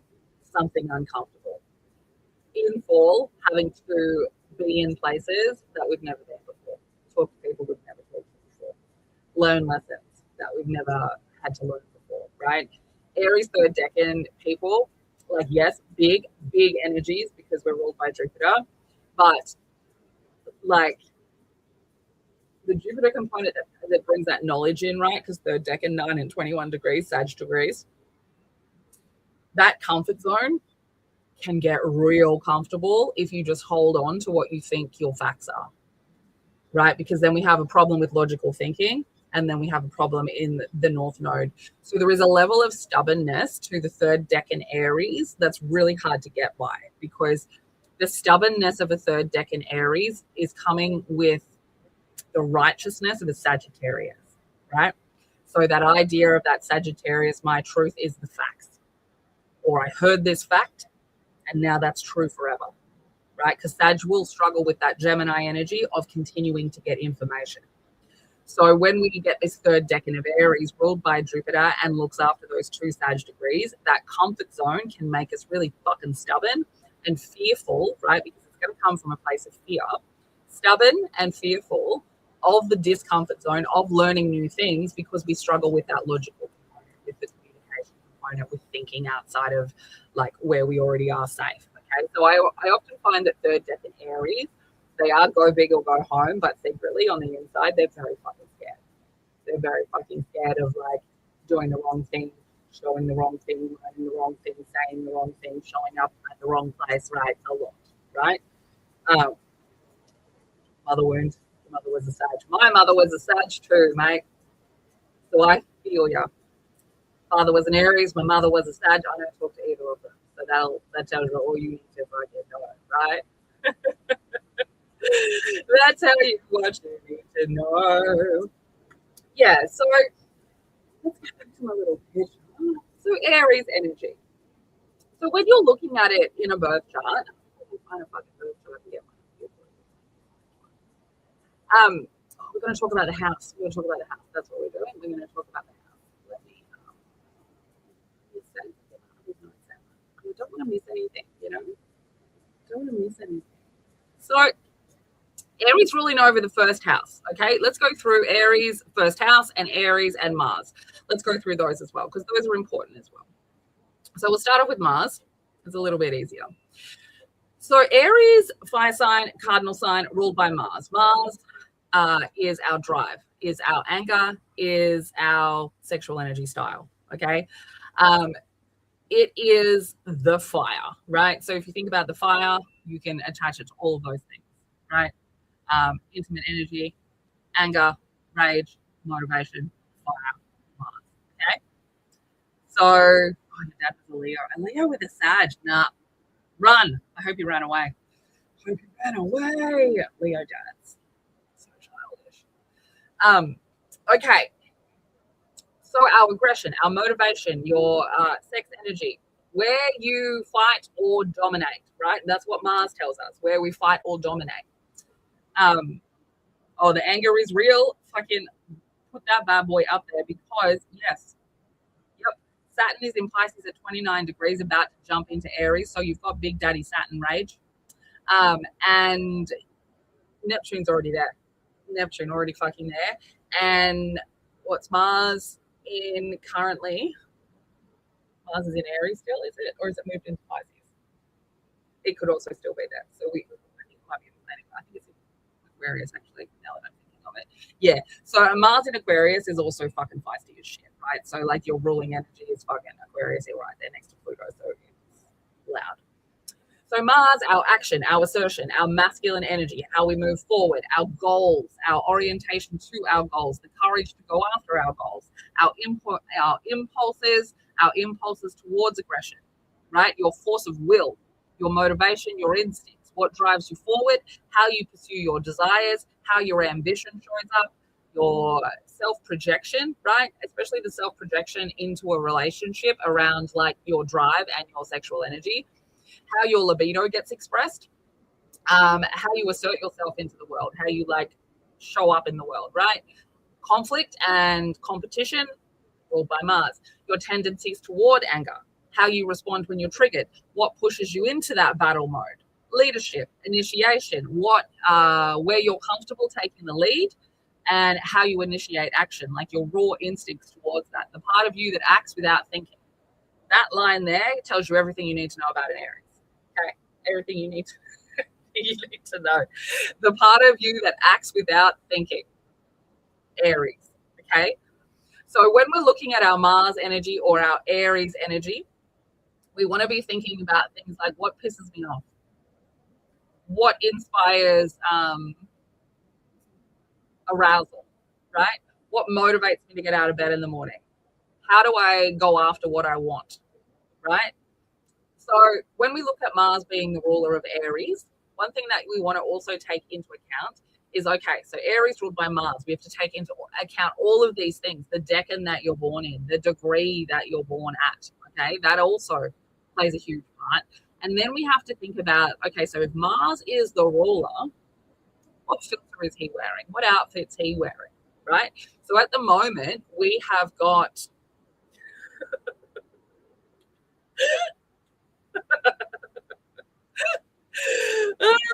stunning. At the moment, I think we've got Mars in Aquarius. So that means that Aries energy people are being ruled over by a Mars in Aquarius. Now, Aquarius brings rebellion to the energy, right? So that means that Aries energy people are getting this rebellion, are getting this, it's time to bring a revolution. Aries energy people are getting that from that angle, and you're also getting it because Neptune's just moved into Aries and Saturn about to drop in. So you're feeling this pressure to rebel, to start a revolution, right? Now, Aquarius energy also like helps you see things from another perspective. So when Aries energy people get to this point in the year where Mars moves into Aquarius, we really start being able to see stuff from a different perspective. And like, especially if you are those decans of Aries that struggle to see things from a different perspective, when Mars is in Aquarius, you're much better at that. Okay. So you have to keep that in mind as well, that like your sun and your rising, especially, I look at all of them, but if you're starting off, your sun and your rising sign, who is the planetary ruler of them, and what filter, what sunglasses, what outfit is he seeing the world through? Okay. And so at the moment, Aries energy people are being like, this is how it goes. Here you go. Aries energy people are ruled by Mars. Mars is in Aquarius. Aquarius is ruled by Saturn and Uranus. So Uranus is in Taurus, stubborn as fuck, and Saturn is in Pisces, and he is at the crisis degree. Okay, so we can see that we have not only the Aquarius energy that's giving us the rebellion as an Aries energy, wherever it is in your chart, but you've also got Taurus energy, right? So that also brings into themes of money, themes of worth, themes of stability is also at play for Aries energy people. And Saturn is finishing up a 3-year/30-year cycle in that Pisces energy and is really starting to ground down into the things that need to change. So Aries energy people who already feel fast as fuck, already feel motivated to do shit, already are quite aggressive with how they live their lives, they're now being empowered with rebellion and this need to change. So yeah, there are fucking rage energies everywhere. You didn't miss the whole video. Your sun is in Aries at 5 degrees in the 3rd house and your Aquarius 1st house. Yeah. I'm an Aquarius 1st house too. Yeah. So like your sun in Aries at 5 degrees in the 3rd house. Right. I mean, your voice is very important, but you were likely made like powerless to kind of speak up. And your worth kind of comes from like feeling like you need to do too much for people. So it's rough. This will be fully uploaded to YouTube as well, Amandala. It's going to be on YouTube for you to watch almost the instant that I'm done. So if you did miss anything, you'll be able to skip through and watch it all again. So yeah, we have to keep that in mind when we're looking at those sorts of things. So let's have a look at the first house next. So Aries ruling the first house. So the first house is the ascendant, right? Well, it's not, but like the first house has the ascendant in it. The ascendant is the cusp line that the first house starts on. And when you're looking at, and you know what, I can put one up there. Bear with me. I can do it. I can do it. I can do it. I have got the ability to do it. It's over here. If I stop sharing that and then I put up the wheel, for today's energy on it, and then I'm going to share the screen with you. And you won't be able to see it on TikTok, sorry. But if you want to see the shared screen, you can come over and join us on the YouTube. Okay, so if I put this up here, I'll be able to show you. So first house, the ascendant is that line there. I don't know if you'll be able to see it. But this thing. Okay. This line there, that is the ascendant. There we go, right there. So that's what we see. That is Aries rules this whole space. Okay, this whole space, including that cusp line. All right. So Aries third house at 1 degree. Jesus Christ. Stability was a fucking fuck around as a kid too, huh? Yes. Powerless to speak your truth, Aquarius rising people. So the first house is like the way that you sort of pop your little head out of the world, right? It's rising. So it's the first thing that people see about you. It's, you know, your outward energy. It's your self-image, right? I like to think of the first house, the house of self, as like the window, right?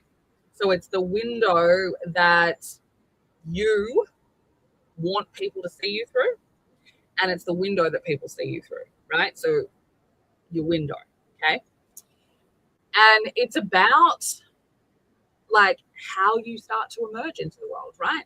So that's why when astrologers talk about birth dates being very important, okay, this is why, because it sets up your whole house system, and that really sets up things that make you very different than, you know, someone who has the exact same planetary alignment as you, but with different houses. You're going to be completely different people, okay?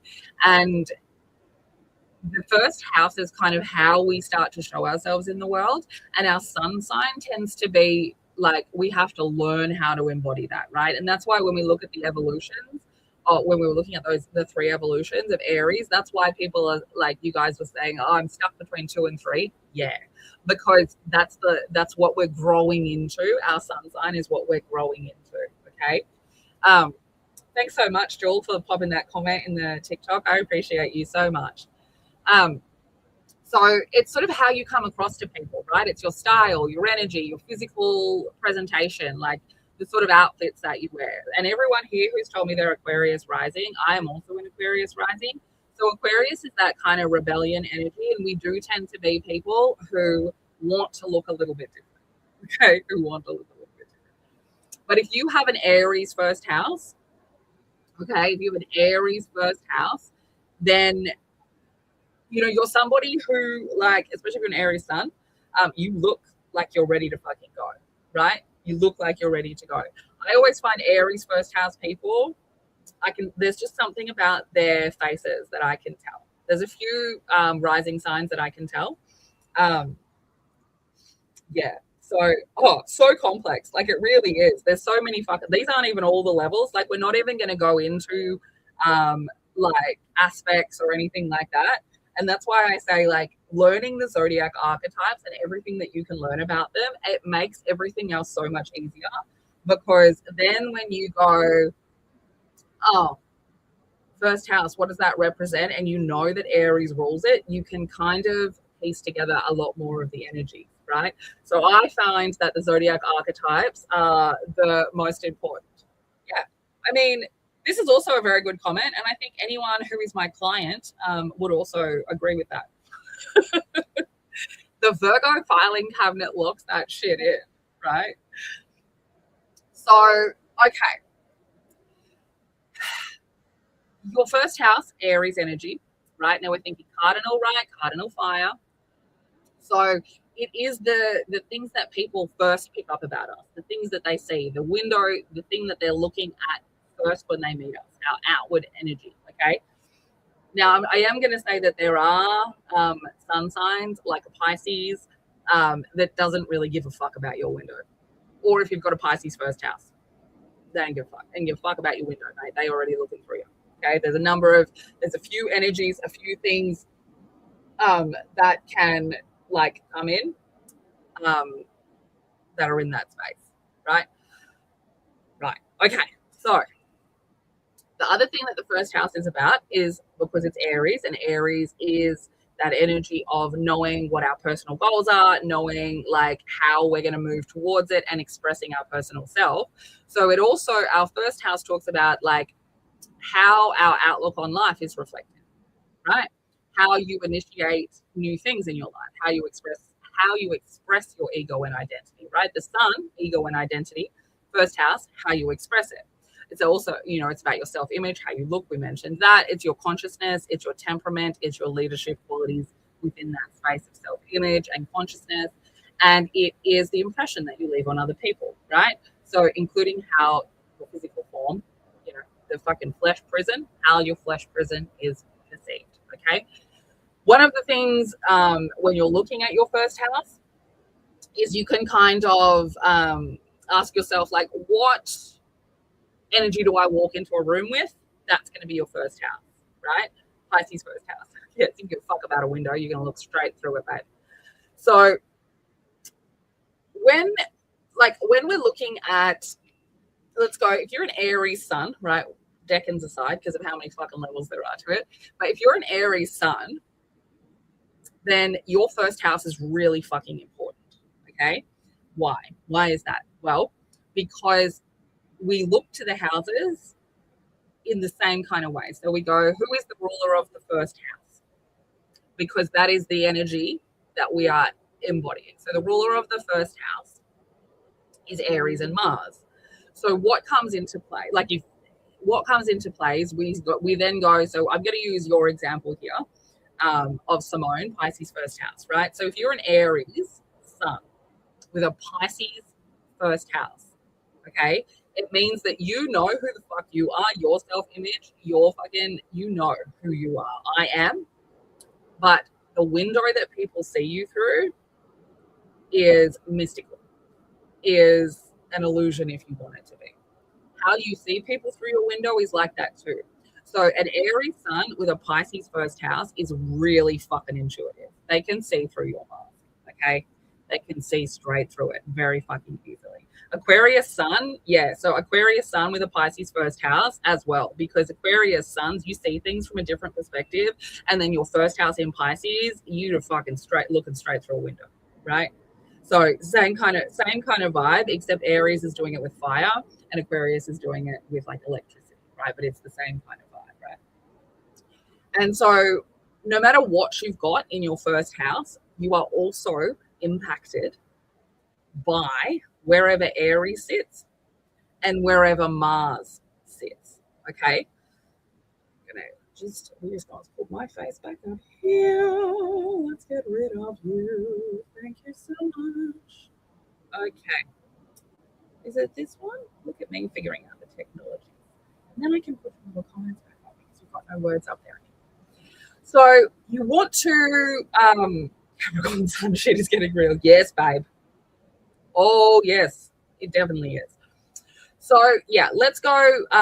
If you are like whatever you've got in your first house. If you're a Pisces first house person, right? So you know that there's Pisces energy there, but you also need to understand like where's your Aries, right? 12th house, right? If you got Pisces first house, you got 12th house in Aries, okay?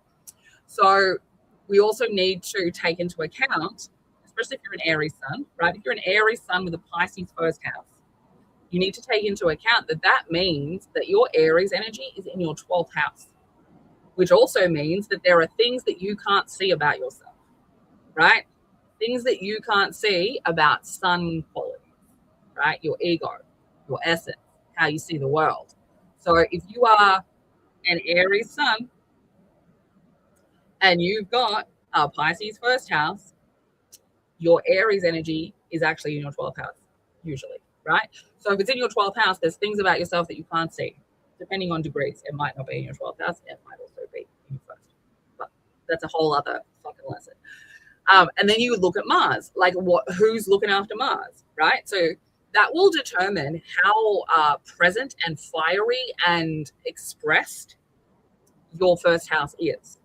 Okay, so if you've got a Pisces first house, but like your Aries is in your 12th house and Mars is in like something kind of soft like a Libra or a Pisces, then your first house presentation is not fiery as fuck, right? Like the Pisces component, it's not going to come through big, loud. It's not going to be obvious because having a Mars in a sign that it's in detriment or in fall, which with Pisces it is, it doesn't present big and loud, right? And then Aries would be in your 12th house, meaning that there are parts of that are not being expressed, parts of that are hidden from you. So you probably don't look very Pisces first house, okay? And yes, you do have a look to you, Pisces first house people. And I'm getting very good at noticing it. It can be tricky though, because Pisces is a fucking illusion. So again, if you are someone with like an Aquarius or the Scorpio fucking sign, it's very hard to pick you. But some of you I can pick. Some of you I can. Geminis I can pick from a fucking mile away. Especially the men.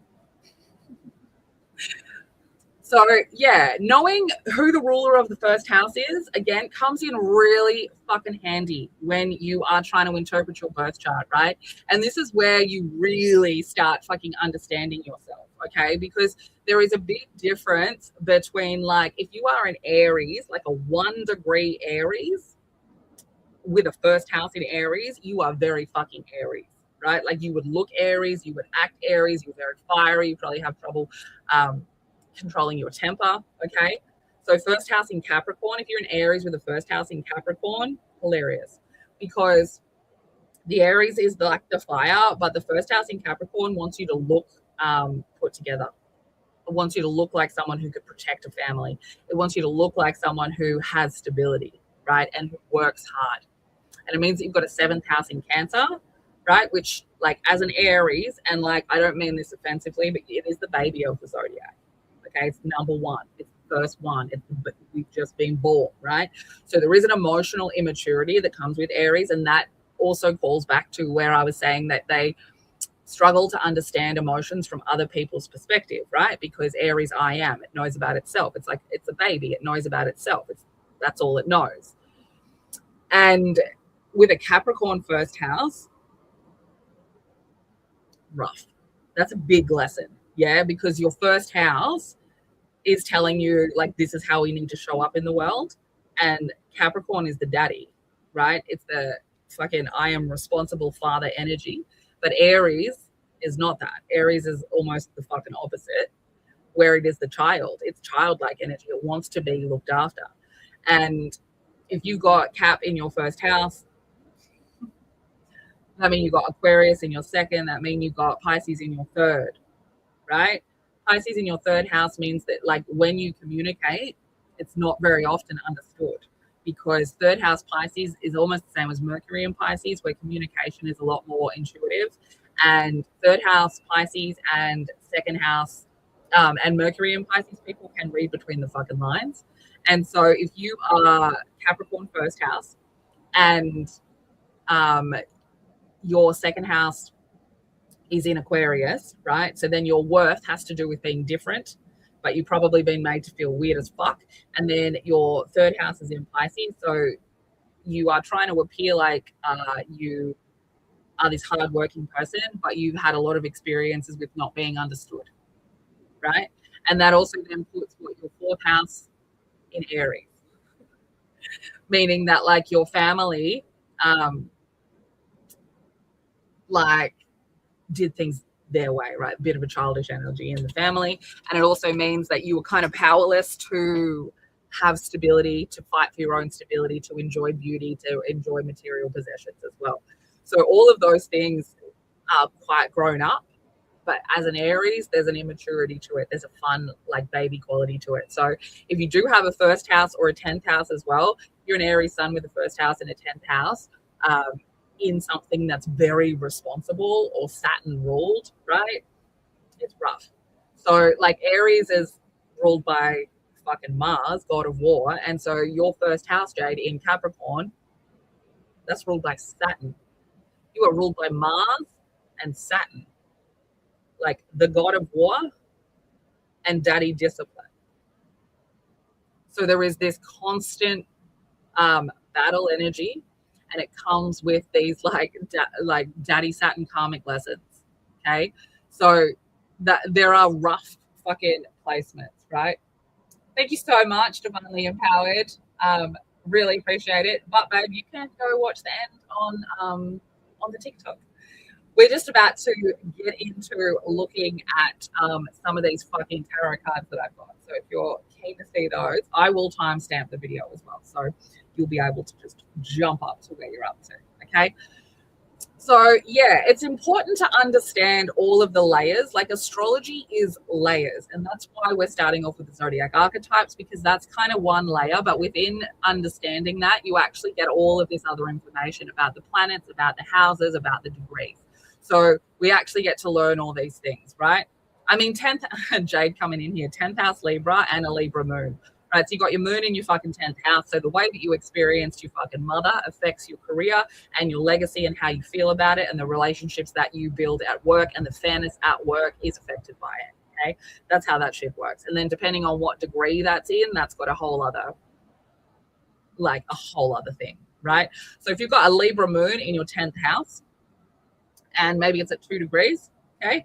Libra moon, 2 degrees, 10th house. It means that the way that you experienced your mother was someone who was not very emotionally on point, like didn't show up for you emotionally, probably a little bit more worried about like how people were seeing her than how they were seeing anything else in anyone else's life.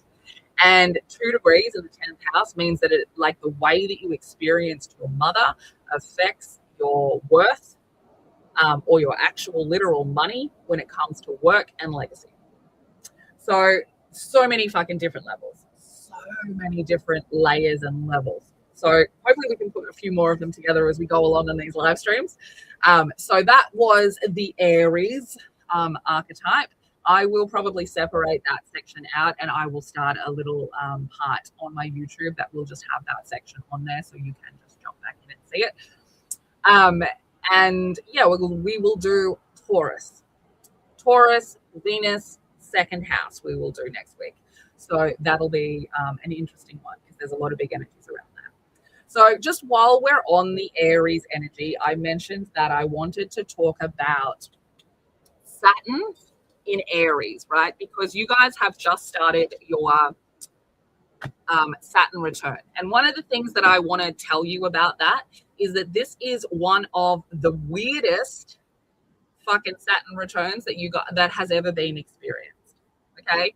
Because your Saturn is in Aries, Neptune's going to be in Aries, so those bitches are moving together for like 3 years. So your Saturn return is being very much impacted by Neptune's new cycle. And those of you with the Saturn in Aries, most of you are also going to have, I think all of you, or most of the people that follow me that have a Saturn in Aries, you guys are like, you got Pluto in Sag, okay? Pluto in Sag, Saturn in Aries. You guys are here to fuck shit up, right? I'm a Pluto in Scorpio generation, so it was our job to like find the secrets, to find the deception, to burn that shit to the ground, right?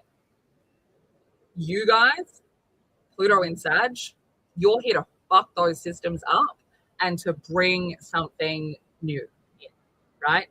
And your Saturn in Aries is part of it, because it also generally, Saturn in Aries generation, your dad was aggressive, okay? You experienced your dad as someone who was aggressive, either emotionally aggressive, mentally aggressive with words. Most of you, though, Most of you actually aggressive, physically aggressive. Okay, so Saturn in Aries people did not have a good relationship with their father energies.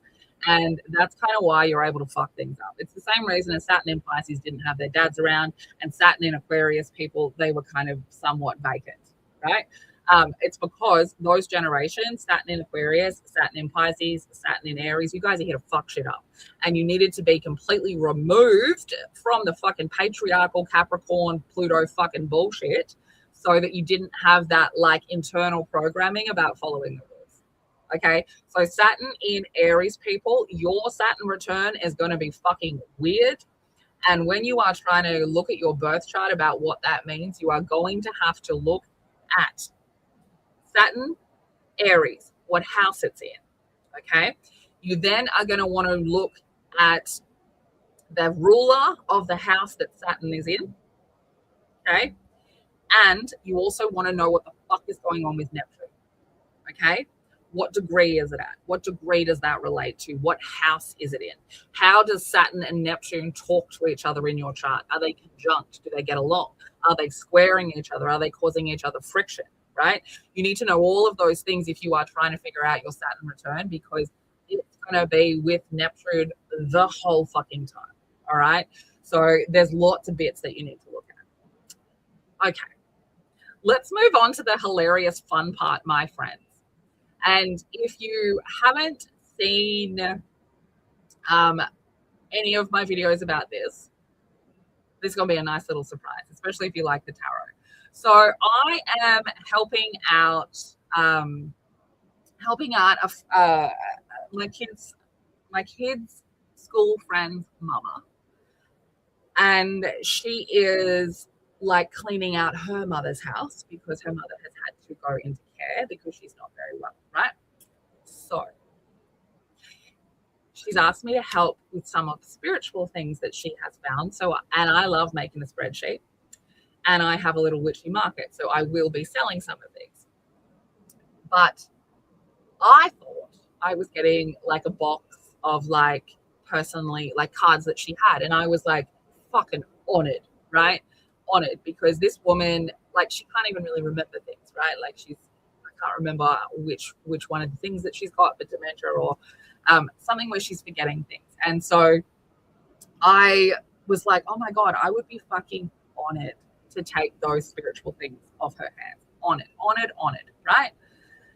And then I find out that actually this woman ran a spiritual shop many years ago. So I've not only got her personal books and her personal cards, but I have got some that she had in the fucking shop. And let me tell you, some of them are fucking weird in all of the best ways. Okay. Now I'm going to show you a few of the boxes that we've got. Oh, where are the other ones that I wanted to show you? Let me see if these ones, I don't have the exact ones, the ones that I thought I was going to do first, but I've got some pretty fucking wacky ones. So we'll start with these. Oh, wait, I do have them. Is that them? No, that's not them. Okay. So let me show you some. This one is called the Russian Tarot. The Russian Tarot. There we go. I've never seen tarot cards like this. I've never seen it. I'm excited to talk to you about your chart too, Olivia. I fucking love your charts, right? Now, these cards, I've never seen anything like them. Russian Tarot. Okay? We'll go through a few. Like, they're fucking beautiful. Like, they're so detailed, right? They're so detailed. So let's go through. Let's see what we've got. Let's look at some. Oh, if I can twist it around. Here we go. It's got a little, I love when they've got a little story. Okay. So, in memory of Yuri Shkov, born July 15th, 1937. Cancer. Okay? Cancer man. Cancer men need a creative outlet. So, this is good.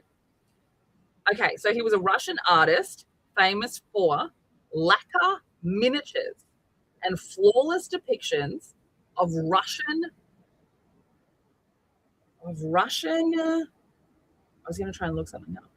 Folk and fairy tales. Is it? Okay. Let me see if I can find some of these pictures. These arts. Yuri Shakov. Yuri Shak off KOV. Art. I want to see the miniatures. Have we got some miniatures that you can? They're just bringing up the tarot cards. Miniatures. Okay. Russian Tarot of St. Petersburg was his final commission prior to his death, March 10, 1989. Pisces season. Interesting. Okay. Well, I can't find any of these sculptures for you, so we can't have a look at them. But we can definitely have a look at some of these cards. Look at them. Strength. Right? Look at this. 3 of coins. So instead of pentacles, we've got coins. Let's find the fucking, here we go, sorry one. Justice. The cards look better on the YouTube, guys, because you can see all the proper colors. The TikTok, I'm using a fucking really old camera. The sun. The sun. Yeah, it's not quite. Can I go closer? Does that make it work? Over there, TikTok. Oh, this one's good. Look at this. Falling Tower. Wow. That's exciting. I love that one. There's like, I mean, it's like an exploding tower, right? The sun's got a face. This girl that's like falling out of here, like something is coming out of her neck. Wild. The Fool. Yeah, let's go. We'll do these for you. The Fool. Come on. Oh, why? Don't be blurry now. There we go. The Fool. The Fool. They're very fairy tale vibes. Absolutely. Yeah. You collect tarot. Yeah. I mean, I've got so many of them. Like, if you're not following me, make sure you follow me, because I am going to be probably either selling them at a market stall in Melbourne, but some of them I'm going to list on my like my online store that I sell my market shit on. Look at this Emperor though. Like, that's pretty Russian as far as I'm concerned. That feels very Russian to me. I want to find some of the women. Let's get me some of the women, please. Queen of Cups. Queen of Cups. Sick of the towel. Right. Oh, the Wheel of Fortune looks nice. Wheel of Fortune looks nice. Yeah, very good. Very good. Okay. These aren't even, oh, shit. Look at that. Death card. That's so detailed. That's so detailed. You can't really see that on the TikTok. It's like mountains with like a warrior's head at the back of it with a sword through it, and then a dead man lying down the front. That's brutal. That's fucking brutal. Oh, we got boobies on the world. I don't think I can show it on the TikTok, but we can. Let's quickly show it here. You can't see it. It's not clear enough, so you're not going to get in trouble for the boobies. But you can't see it on the TikTok. But you can see it on there. Interesting. Oh, the devil, you guys. Look.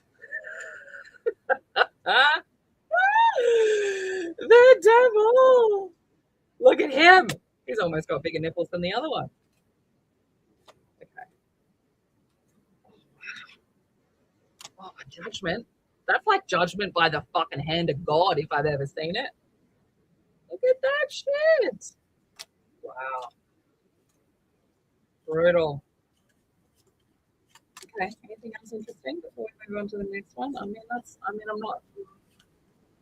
Oh. Wow. Nine of Swords has given me feelings. That's really given me feelings. Look at that. Can you see that on the TikTok? That's really giving me feelings. Brutal. Okay. All right. The Russian Tarot. There you go. And that's like not even, oh, the Lovers. Yes. Of course we need to see the Lovers. Of course. course. Let's see. Here we go. The Lovers.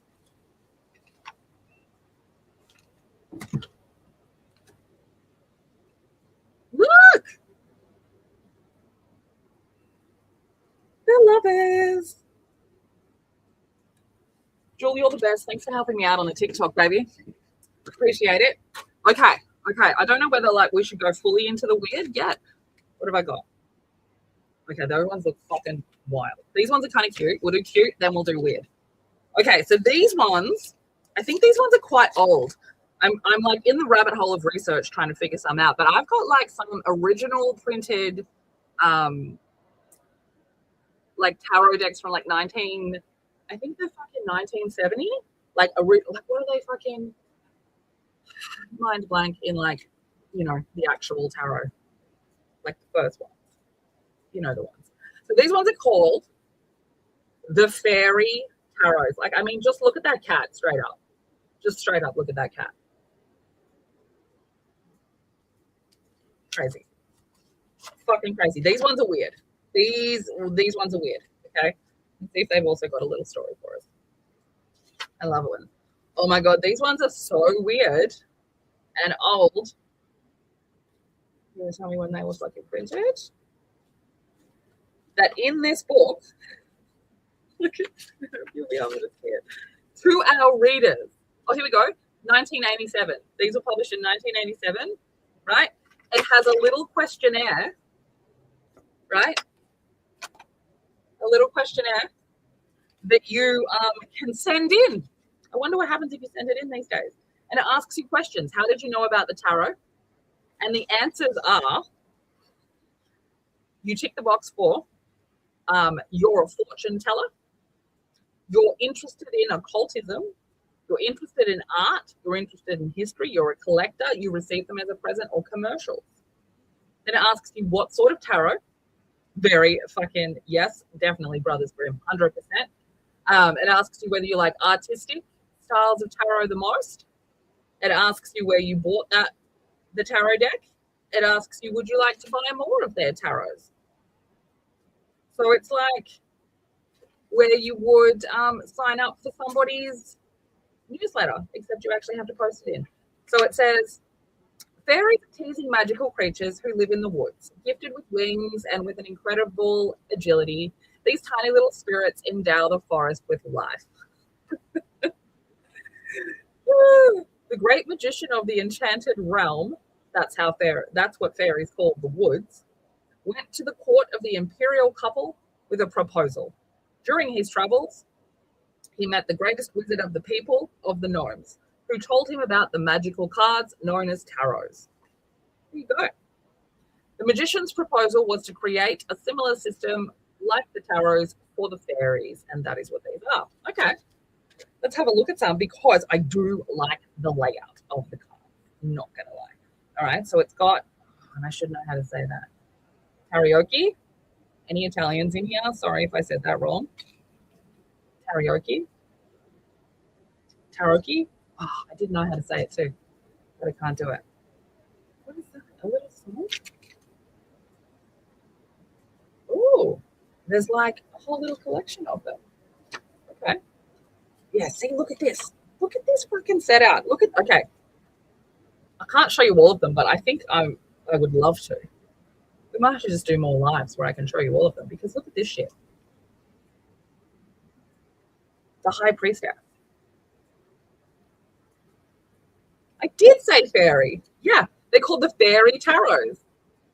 So this is the High Priestess, right? So at the top, it says the High Priestess card number 2. Then I think that's Italian. I don't know what that says up there. Let me see. Let me translate that. Translate. H. Oh, H. E. Okay. That's great watching, isn't it? What language is that?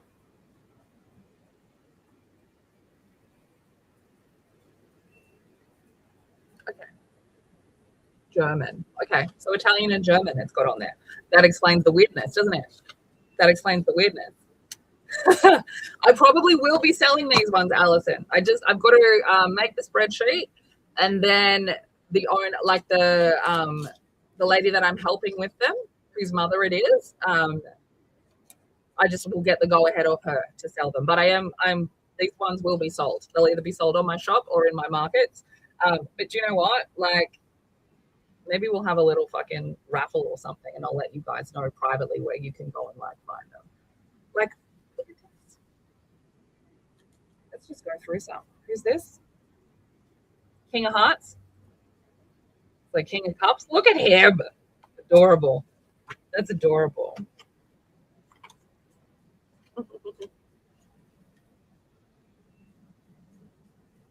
Two of Bells. So you'd have to figure out, like, is she riding a frog? Yeah. Oh no, the frog, the High Priestess, is on a book. Like, the frog is holding a book. The High Priestess. Right. Stunning. Okay, I'm not showing you guys over there on the TikTok. Sorry. If anyone's over there, I'm not really showing you the cards, but you can't really see them on the TikTok. So 8 of Acorns. So we've got Acorns. I would imagine Acorns are Pentacles. That would be my guess, because they're like Earth related. Let me see if this little book will tell me.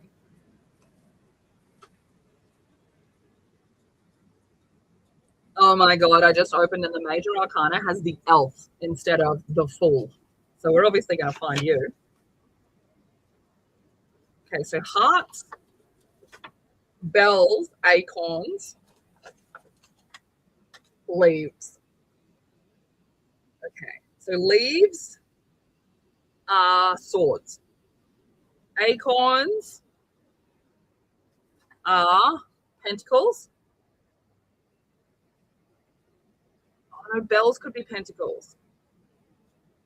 Hearts is Hearts. So Bells and Acorns. And one of them is going to be related to Wands, and one of them is going to be related to Pentacles. Okay. I mean, look. Come on. Come on.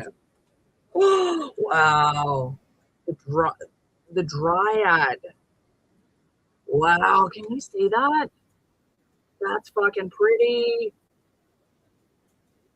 That's really pretty. The shape. Okay. Knave of Hearts. That's like Knight of Cups, right?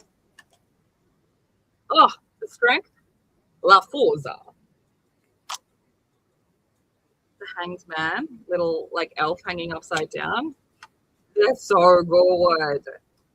They're so good. Like, even this 5 of Leaves. I don't know if you'll be able to see it, but it's got these little guys like having a little tug of war down the bottom. This one got a little fox on it. The Sun. Look at that. These ones are beautiful. I've never seen tarot like this before. The 4 of Acorns. Come on. No, I don't need my fingers to be. Here we go. I want you to be able to see this one. Look. Seriously, these guys are fucking stunning. Not weird at all. Who are you? The Sylph. Look at that. That's beautiful. You're so welcome, Olivia. Like I said, it's all going to be up on the YouTube, and you can just catch up with where you're up to. So thanks for coming in. I hope you enjoyed it. This one, the Troll, the Tower, stunning. Oh, Knave of Acorns. Come on. Look at his little grumpy face. I mean, these are beautiful. And you know what I realized? And not in this deck, but in another deck, there was a story in there about how they fucking got the tarot. And a woman, and like, you forget, before digital art, before you could draw on a computer screen, I think it's these other ones that I've got to show you. They used to Maybe it's the other fairy deck. I've got a couple of fairy decks. So I will have to do some more lives to show you guys all of them. But this was a story about like the woman who designed the tarots. She sketched them, right? And then she sent those sketches in the mail, in the actual mail, to a painter who painted every single one. And it wasn't until years later, after she had the decks printed, that she actually saw the original watercolor artwork. Like, that blows my fucking mind. That blows my mind. Because the thought of like someone painting 84 tarot cards. Look at this guy. Oh, Judgment. That's got to be one of my favorites. Look at that. Guys, the one of acorns is a pig. Is a little pig. Okay. I mean, the Emperor. Come on. The Hierophant. The Lover. The Chariot. I mean, Jewel, they were meant for you, baby. Oh, hey, Sivum. I'm on the TikTok. I'm showing some of the weird cards.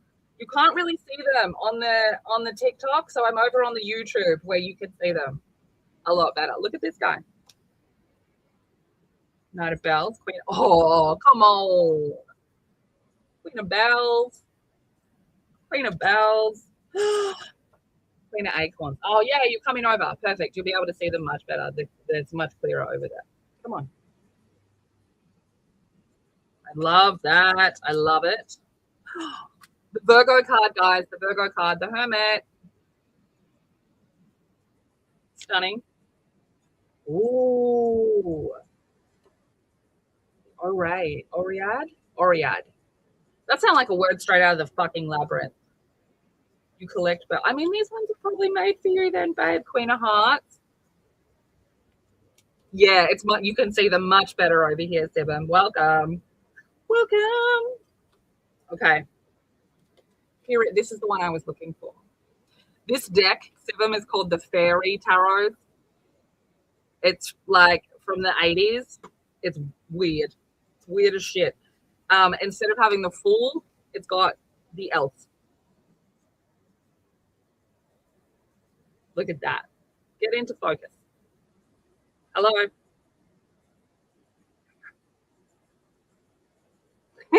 Cute. That's so cute. I stand corrected. Look. This is going to be me. Like, I'll sell these cards and then I just take them all. Okay, we have to see the death. We have to see the death. Okay, very good.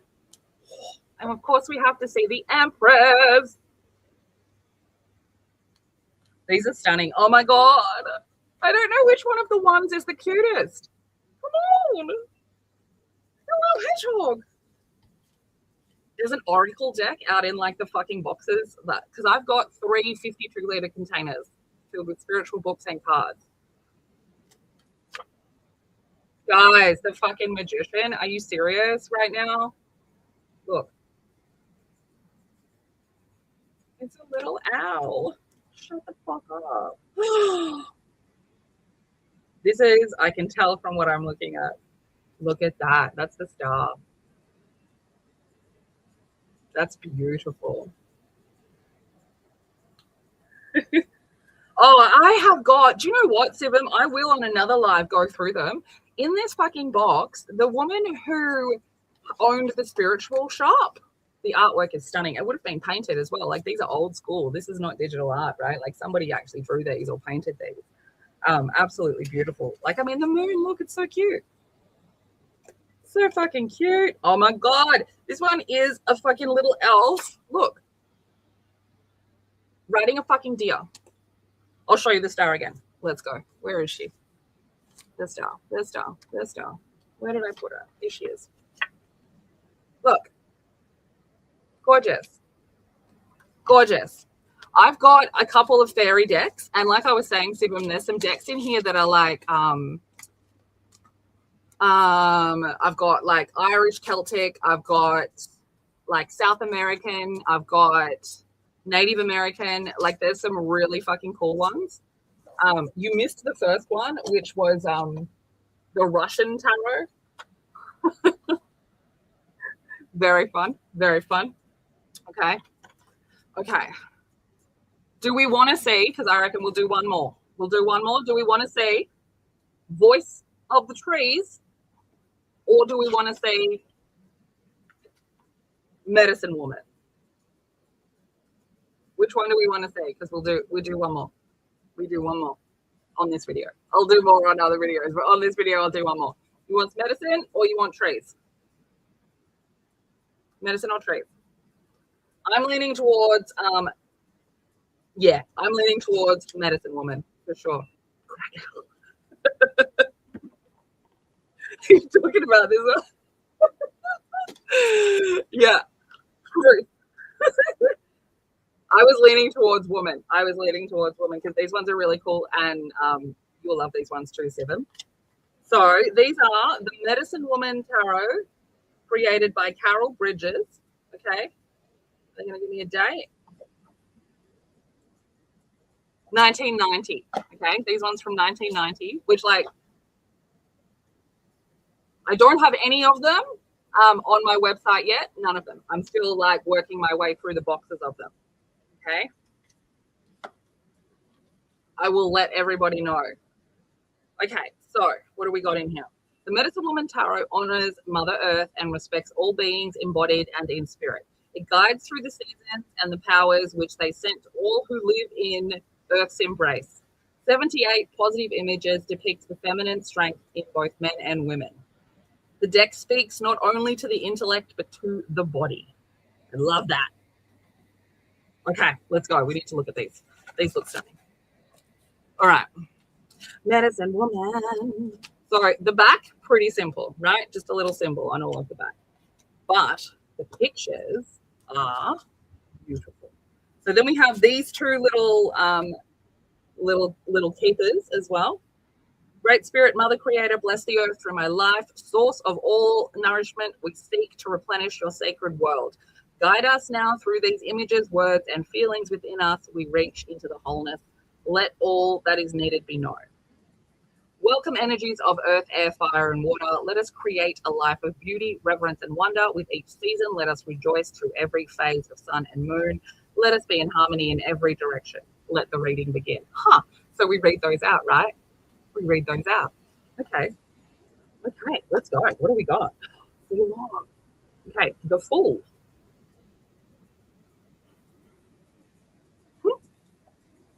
The Magician is resources. Oh, I love this. The High Priestess. I didn't get it. Wow. Look. Oh, yeah. That's beautiful. That's a drawing. That's literally a hand drawing. The Empress.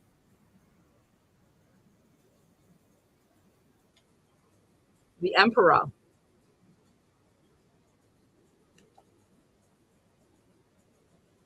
Oh, this one's the Hierophant as well. That one said the Hierophant on it, though. Oh, no, it didn't. That was the Magician. I'm getting confused with the other deck. So the Hierophant, Peacekeeper. So powerful. So powerful. If you're on the TikTok, I can't show you this one because we'll get in trouble.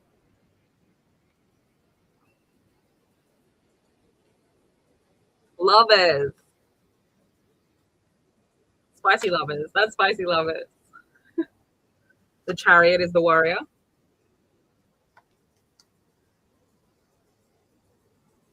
Strength is healing.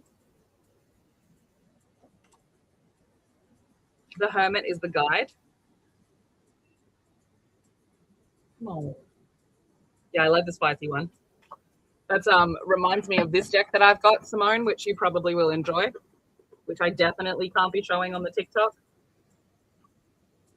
Maybe that's one for a different, that's a spicy live. Okay.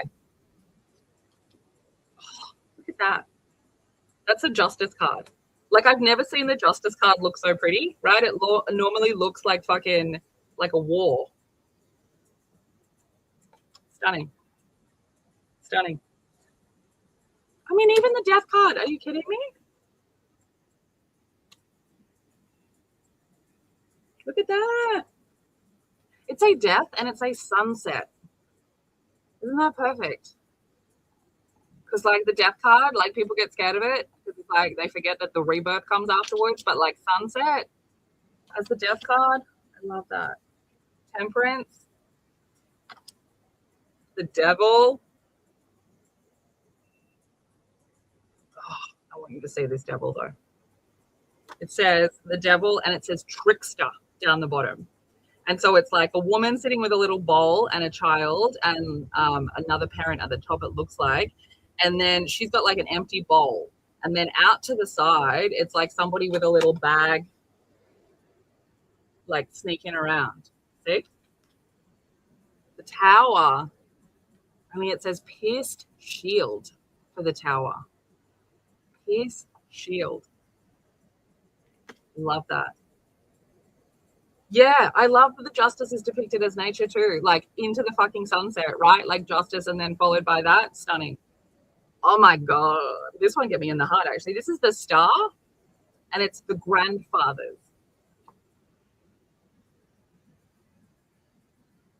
Yeah. Here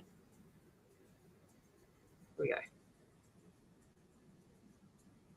Beautiful. And the moon is the grandmothers. Beautiful. The sun is rebirth. Judgment is discernment. The world is a dancer. That's great.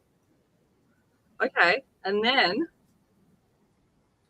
I think these ones are the minor arcana. And I mean, they're all like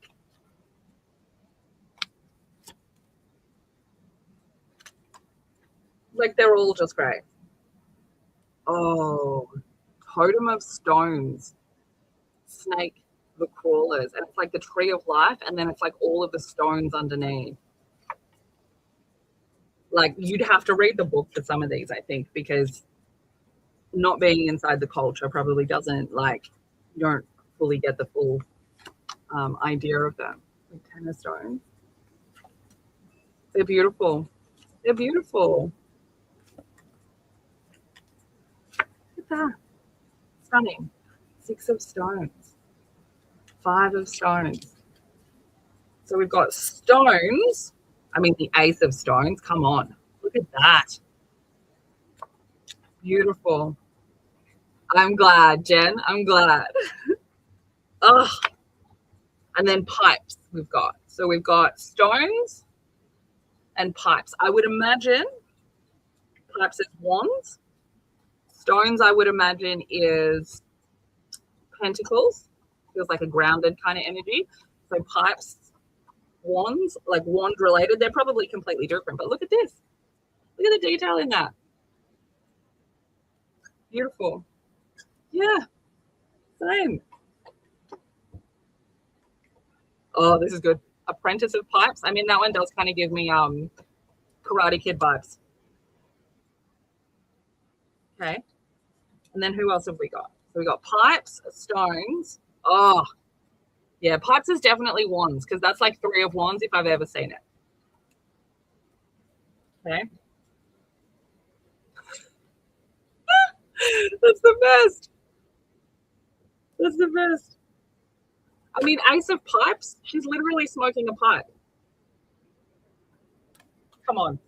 Okay, and then arrows.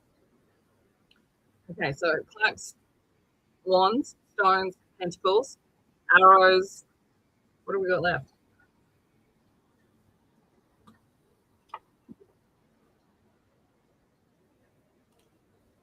These are great. Totem of arrows, coyote.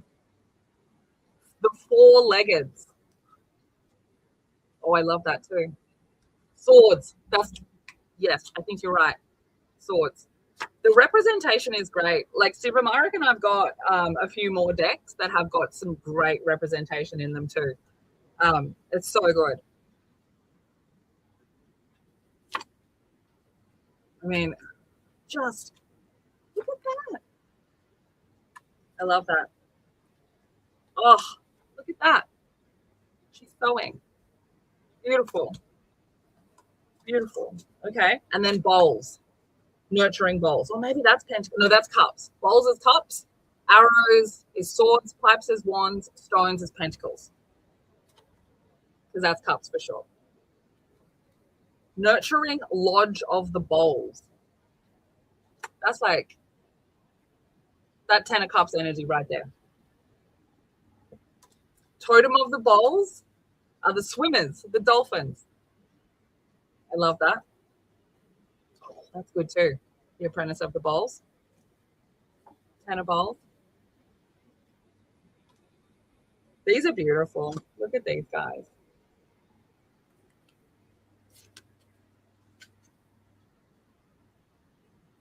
I mean, they're so beautiful. That might be my favorite. Oh, no, it's not. This one, my favorite of the bowls. I love that. Even these ones, stunning. Stunning. Okay. Well, if we like the going through of the tarot, I will do a few more. I can just do them on the TikTok. It's the way that I'm set up that I'm able to like film it for the YouTube and then I can chop it up. But if I'm just going to go through tarots, I can just do the live on the TikTok and we can use the better camera. So we'll be fine next time. Yeah, I've got so many to go through. So I'll find some really interesting ones and we'll do some more videos. But thank you for joining me, everyone, especially everyone who has been here since the beginning. Really appreciate it.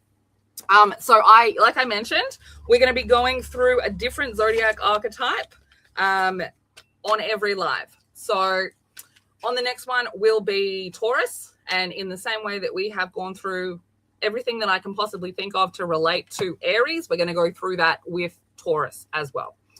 And then, yeah, we'll do go through some of these wild tarots. And yeah, see if you guys have any questions at the end and you can like fucking ask me. But yeah, that's fucking 2.5 hours of me just talking. So, you know, I'm going to get out of here and stop fucking talking. So, yeah, I will see you on the TikTok and I will be back on here. I don't know about next week. I'll have the kiddos. We'll see what we can do. But otherwise, it will be the week after and we will go through Taurus. But I will keep you posted. So make sure you're following. I think all of you who are left in here are following, so you will know when it happens. But I appreciate all of you. And the rest of this will be up on YouTube. If you missed any of it, you'll be able to go back to the start.